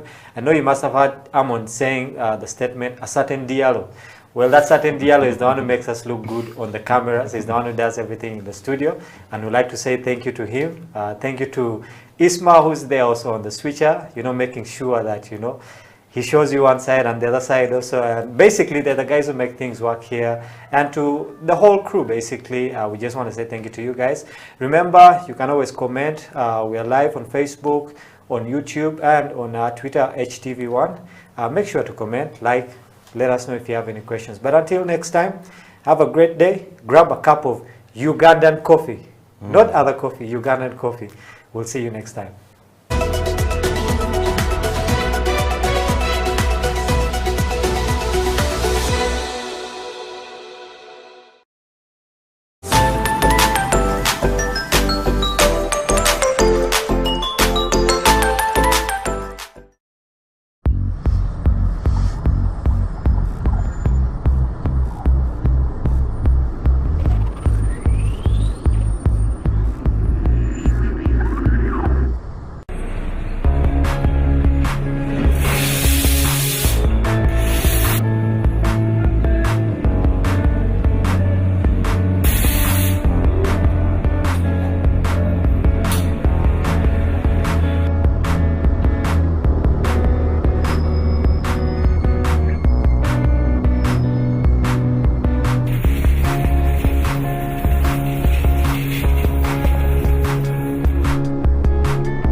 my first advice to my students, the people I train, the people I talk to, is that at every stage of coffee, from the farm to the cup, you can gain something. So I first get to know, like, you as you, what's your passion? Is it going to the garden? Is it going to the factory? Or is it like being a supplier? First of all, we are working for people. We're working for people. But our dreams are being self-employed. Yes. So in coffee, if I'm mentoring you, if like I want you to get something good, improve on your life, me, I can pass through roasting. I can teach you how, like I can teach you or train you the part of coffee roasting. So within that process, you like will be making some money somewhere, and where does that money comes from? You buy your coffee, you roast, you pack it, and you sell. Of course, there are many cafes that are opening. We have our organizations here in Uganda, like they are boosting up the consumption. We have business people that are starting up cafes, but there is that gap. There's that gap of supply. There's that gap of supply. Big companies are exporting, but we can also be the big company at our youth stage. We roast our coffee, we pack it, and we sell it. Let me take another example. You can be a good person in computer graphic designing. So when I introduce that idea, you can plan the way of branding that coffee, how we can market that coffee. Yes. So we can, like, at the end of the process, me and you will be having something to put in the pocket, or to save on the account.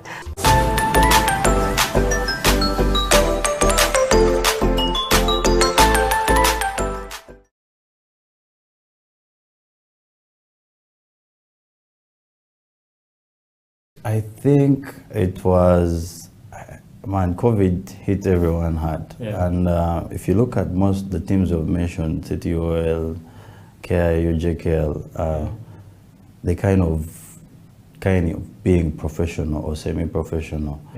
They had players on contracts, and they have to pay them. And COVID, and most of these teams are owned by individuals. They don't have sponsors. Or maybe City Oil, they have sponsors. But also business was slow. So financially, these teams were hit hard. It was really tough for them. And that's why they couldn't come back. The league couldn't be there. Even me myself, I couldn't believe we'd play.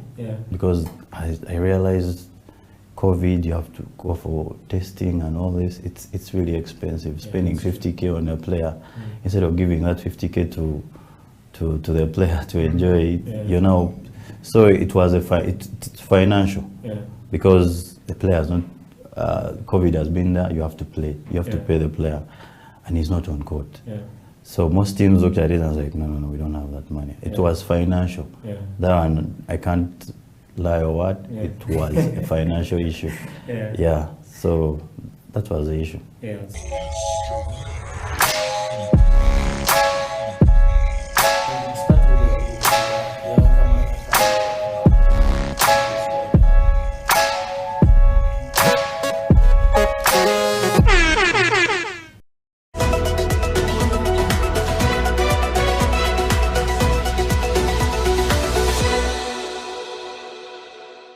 Practiced law for only 1 week.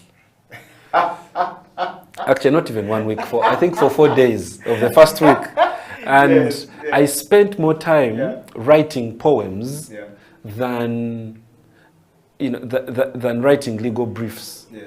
all the days that I went to court, honestly speaking, the judge and the lawyers were making submissions. I was writing poems. So at the end of the week, I had to be honest to myself. Yeah. And this was a question I asked myself. Yeah. But Peter, what do you really want to do with your life? Yeah.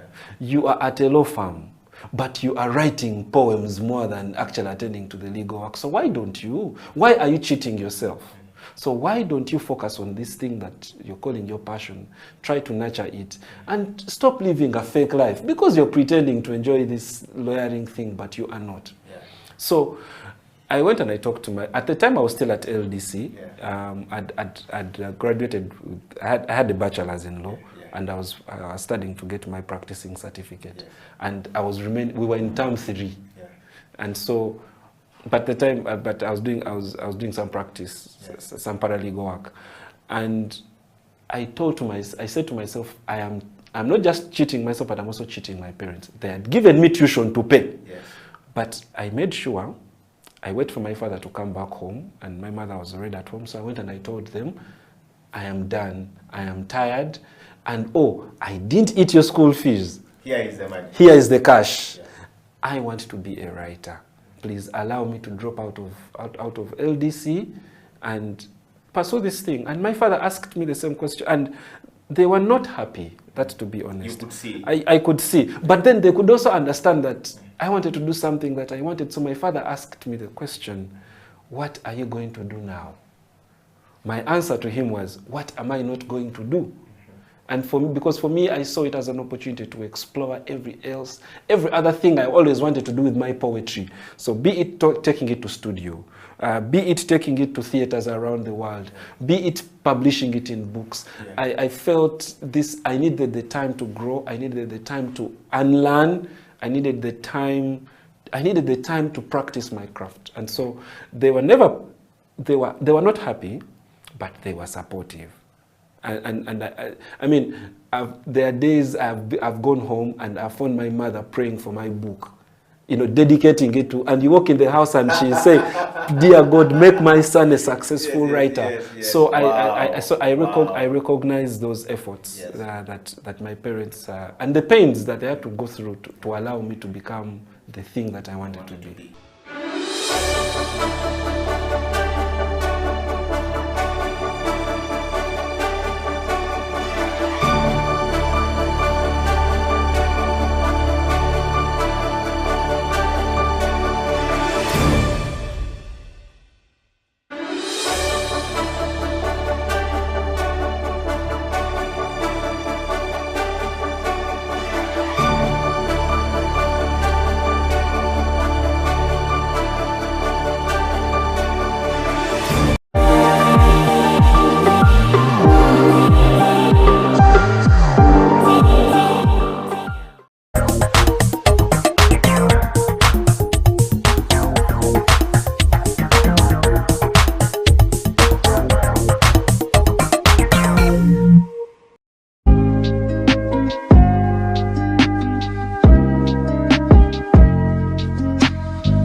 It's a CEO bench, so usually people want to assume that all CEOs are overlearned and stuff like that. So I will change the script this time around. I consider myself a certified hustler. If I'm looking to know who you are you Ugandan? If yes, what are the values that define you as Ugandan?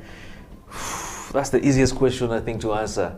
I am a typical Lao man from Erute North, in a place called Ogur, and where I will be laid to rest is in a village called Agweng. So if you go there and you just say Otoa Tony, they won't really know me because my father is also Otoa Tony. You have to ask for Junior, and when you're asking, you have to ask with an accent. Junior Tikwene, where is Junior? And they will identify me. But I'm typically Ugandan, only Ugandan, from Lira. I pride myself from being from Lira. Earlier on, I was joking and saying I'm the coolest Lago south of Karuma. When you cross Karuma, there are so many. But when you're down the south after Karuma, I think I'm number one. Wow. Well, now that you know Tony Otoa is Ugandan, and of course, what are the values that define you as a Ugandan?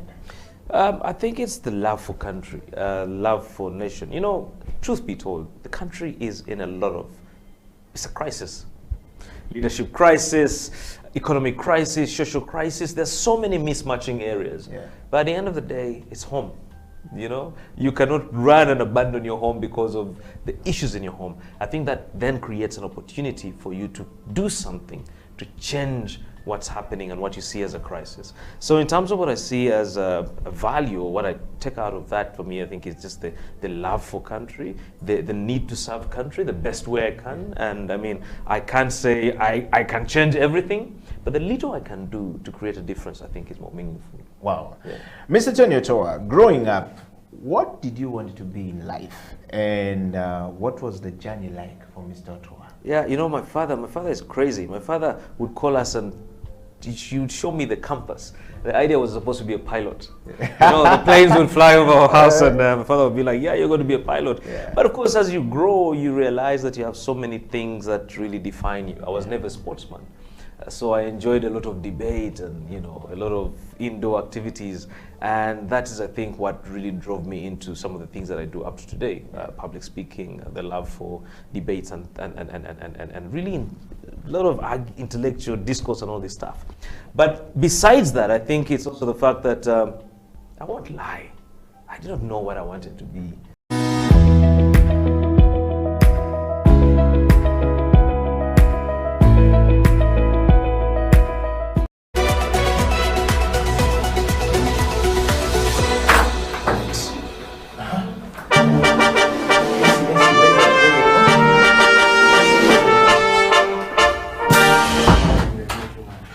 It's a CEO bench, so usually people want to assume that all CEOs are overlearned and stuff like that. So I will change the script this time around. I consider myself a certified hustler. If I'm looking to know who you are you Ugandan? If yes, about the shots. What are the values that define you as Ugandan? Did you discuss That's the easiest question, I think, to answer. I am a typical Lao man from Erute North, in a place called Ogur. And where I will be laid to rest is in a village called Agwen. So if you go there and you just say Otoa Tony, they won't really know me because my father is also Otoa Tony. You have to ask for Junior, and when you're asking, you have to ask with an accent. Junior Tikwene, where is Junior? And they will identify me. But I'm typically Ugandan, only Ugandan, from Lira. I pride myself from being from Lira. Earlier on, I was joking and saying I'm the coolest Lago south of Karuma. When you cross Karuma, there are so many. But when you're down the south after Karuma, I think I'm number one. Wow. Well, now that you know Tony Otoa is Ugandan, and of course, what are the values that define you as a Ugandan? I think it's the love for country, love for nation. You know, truth be told, the country is in a lot of, it's a crisis. Leadership crisis, economic crisis, social crisis. There's so many mismatching areas. But at the end of the day, it's home.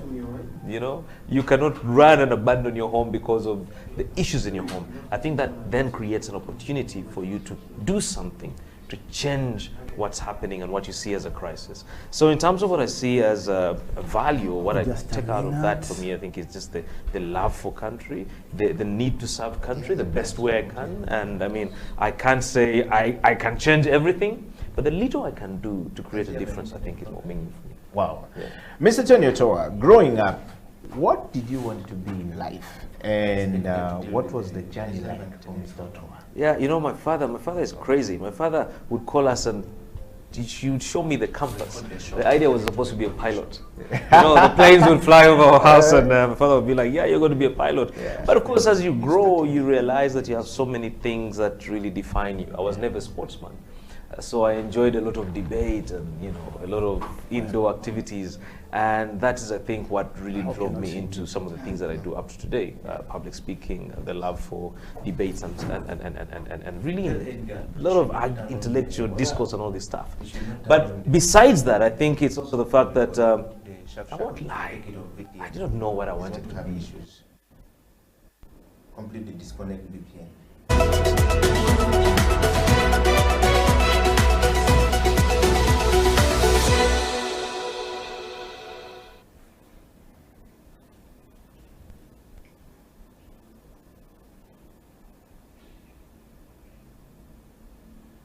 Welcome to the CEO Bench, ladies and gentlemen from all across the world. My name is Eddie Okila, and of course the CEO Bench exists to bring you the stories of people who are on the top, doing it on the top, leading on the top, people who have been through change management, and of course are transforming lives, and they have transformed their own personal lives to reach there, as well as those who are headed to the top.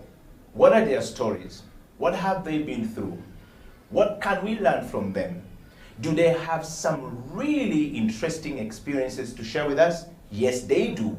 And of course, on the CEO Bench this week, this morning, or this evening, or this afternoon, depending on which part of the world you are located, is the one and only the man who needs no introduction, the African youngest man on planet Earth that is doing great and amazing stuff. Been over to the creative industry, done that, is now thinking for different businesses at different levels. Ladies and gentlemen, I present to you my guest this morning, Bedford Buyungo, aka Professor in the Making. Welcome to the show. Thank you so much.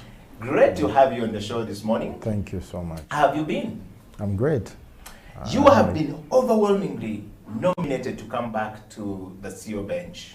Would you like to tell us why would these people overwhelmingly nominate you by over 30 votes to come back to the CEO Bench, yet you have been on the CEO Bench before?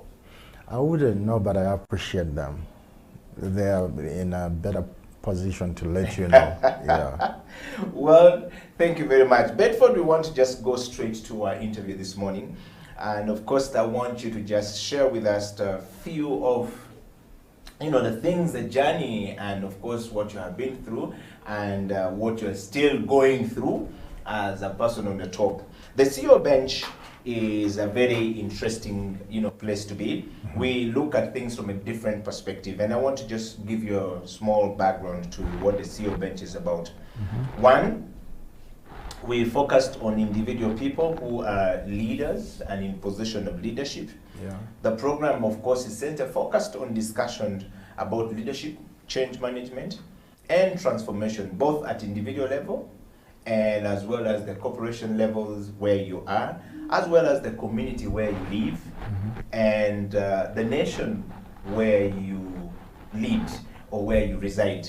All of us are leaders in our nations, but people often think that only people who are defined by political boundaries are the ones who are leading. But all of us are leaders at our levels, and it's important that we keep reminding people that even as a border man on the streets of Kampala or in the streets of any streets of the city anywhere in Africa, you are a leader. Because the things you're doing at that level is leadership. How you change your life from a border person to becoming a taxi driver, to becoming a bus driver, to becoming a pilot, is what we're calling change management at that level. But also, if you're moving from being a creative person at your level to becoming a creative thinker, to becoming a strategist, to becoming a research and developer person, and for being that person that think for brands and think for businesses and create things, that's change management. True. When we're looking at transformation, we look at the foray of moving from this one space to the next space, to the next space, is key for us going forward. And that is what the CEO Bench exists for. And so this morning, I want to ask you this question, which I've asked you before. Yeah. If I am looking for a small and fast and quick definition of who Bedford Buyungo is, what would be your definition of who you are? First, I identify as a Pan-Africanist who has passion for research and development. And yes, I'm an entrepreneur, and I think in there has many things. When you talk about Pan-Africanism, it means you're pro-Africa, you're pro-African progress. When you talk about research and development, it has an element of research, it has an element of development, developing products or brands or whatever field you're applying R&D. And when you talk about entrepreneurship, still it speaks to something. And there is reason why those three things. There is reason for Pan-Africanism, there is reason for R&D, there is reason for entrepreneurship. And for me, it is that I as a Pan-Africanist, I was like, the only way we can progress Africa is probably through the element of economics. So, yes, I know other elements work hand in hand, but yes, we've tried politics, and people have played us. We've tried all other elements, even donor, funding, and we've not gotten to places we've gotten to. So I was like, why don't I get this craft, R&D craft, and be able now to birth products. Of course, with my marketing and brand knowledge, to birth brands from end to end, and go compete in the world. And I saw that as an opportunity to birth brands and compete on the global stage. Like Andrew Garcia says, he said that Africa needs needs trade, not aid. So when you say Africa needs trade, not aid, it means that you need to put something on the table for the people to buy. There is a lot of things that work for you to be able to sell in the States, for you to be able to sell in Asia, for you to be able. But thank God that every region of the world, God has put something unique.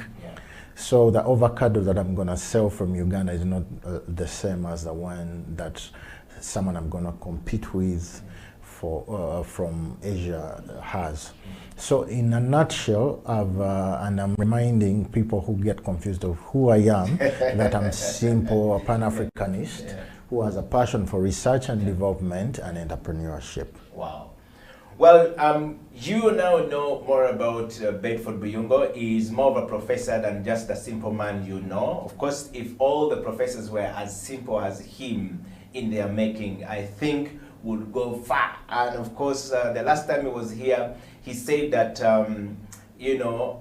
I am a self-proclaimed professor. And of course, you can see from there that you don't have to have a definition beyond the boundaries to understand what he has just said and to believe with him. But I would like to welcome you to the CEO bench, and I would like to encourage you today to make this program as interactive as possible. Share with us what your comments are and even your kisses and disses. When we say kisses and disses, I mean, tell us we're doing very good. We will be able to take that feedback. And if you think we're not doing very well, tell us what you would want to see. And the CEO bench is here to make sure that you actually have that information.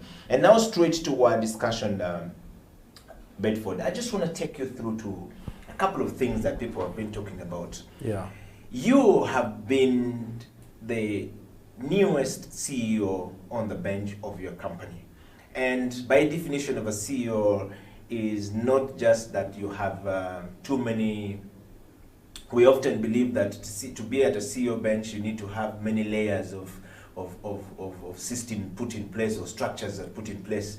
And I'm saying, yes, that's true, but what about the CEO who still starts the company from scratch, gets it to a certain level, and start to cross the boundaries and moving to continents?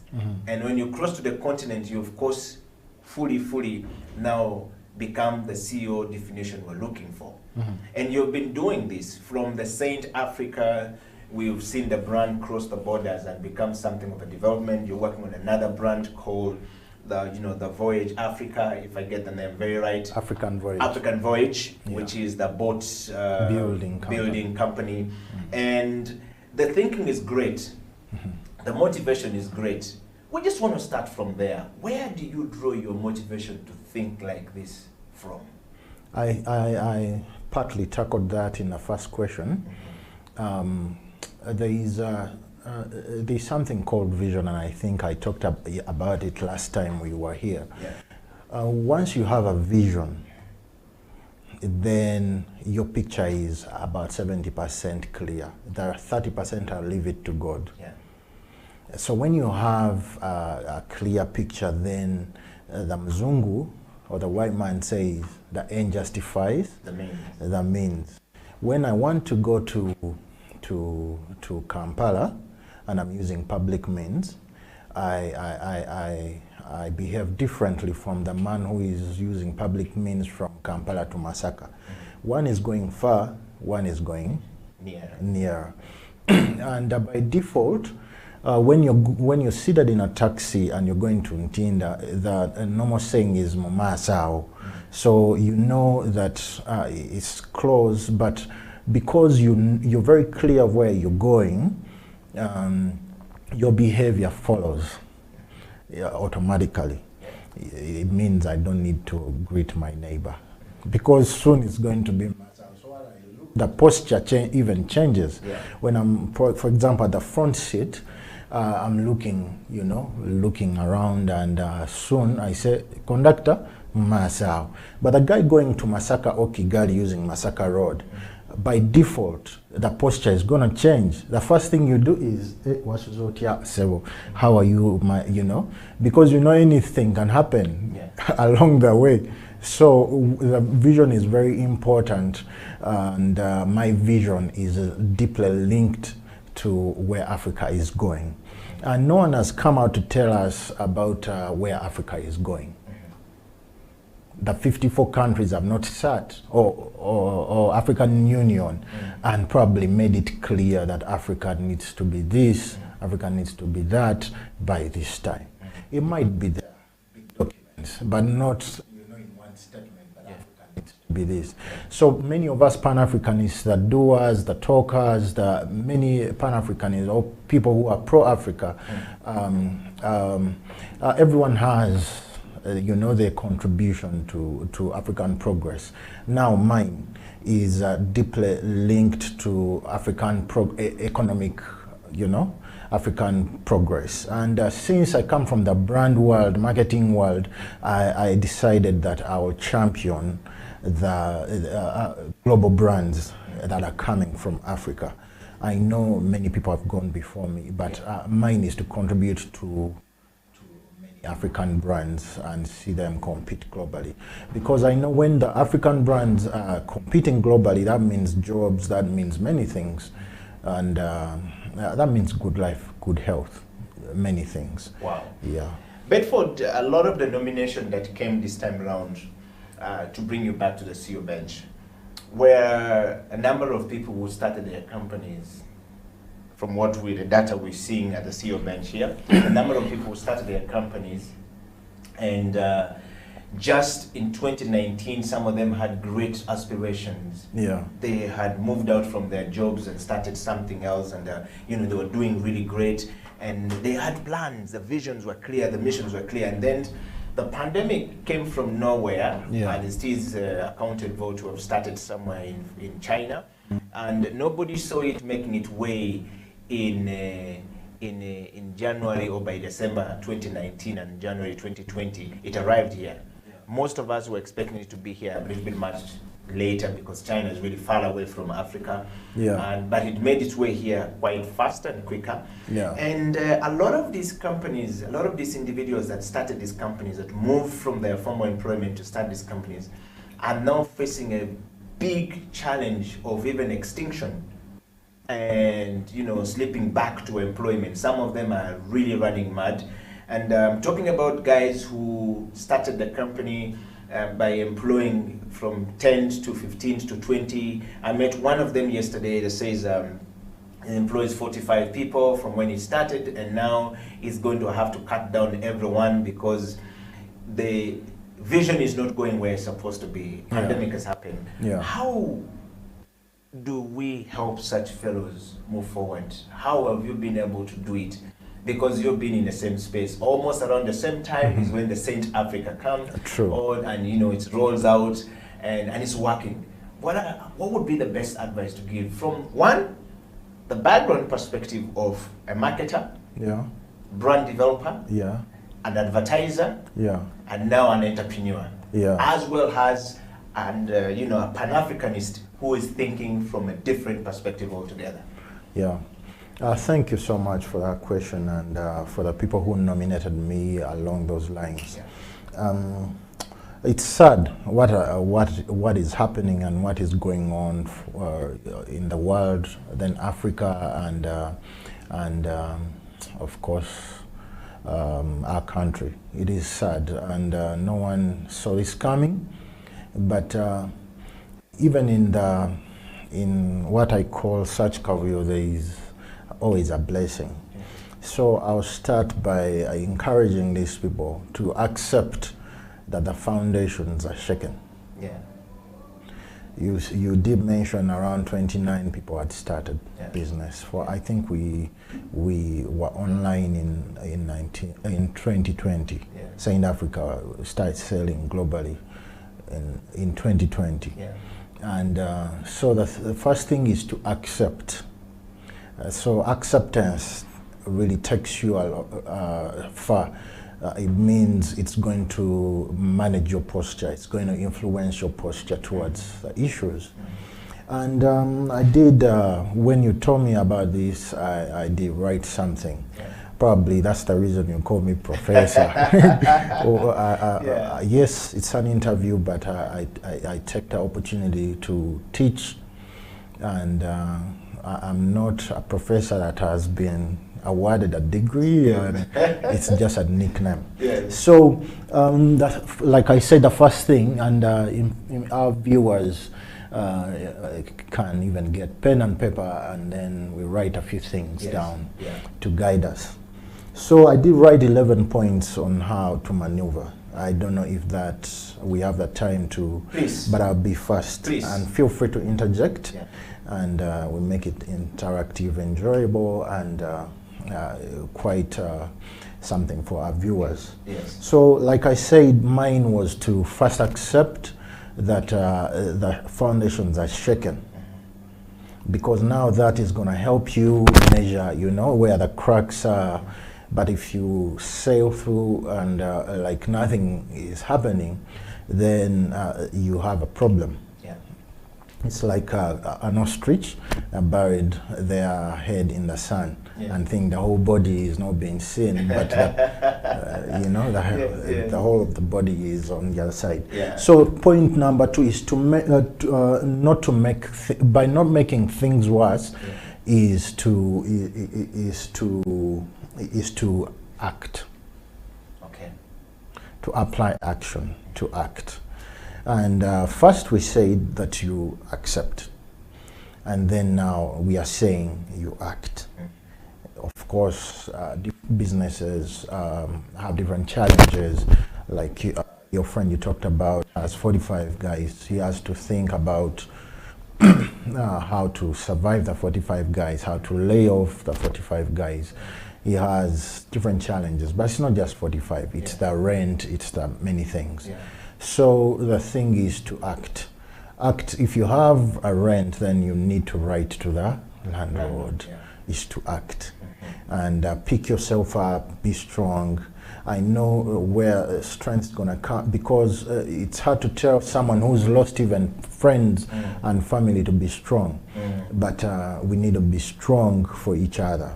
And part of why we even spending this time is to help our friends be strong. Yeah. Is to help them, strengthen their resolve in them, making a way through this pandemic. Yeah. So the point number 3 that I wrote is dealing with reality, not fiction. Wow. You get what I mean? Yeah. So reality, I talked about in a previous point about when you're talking about rent, for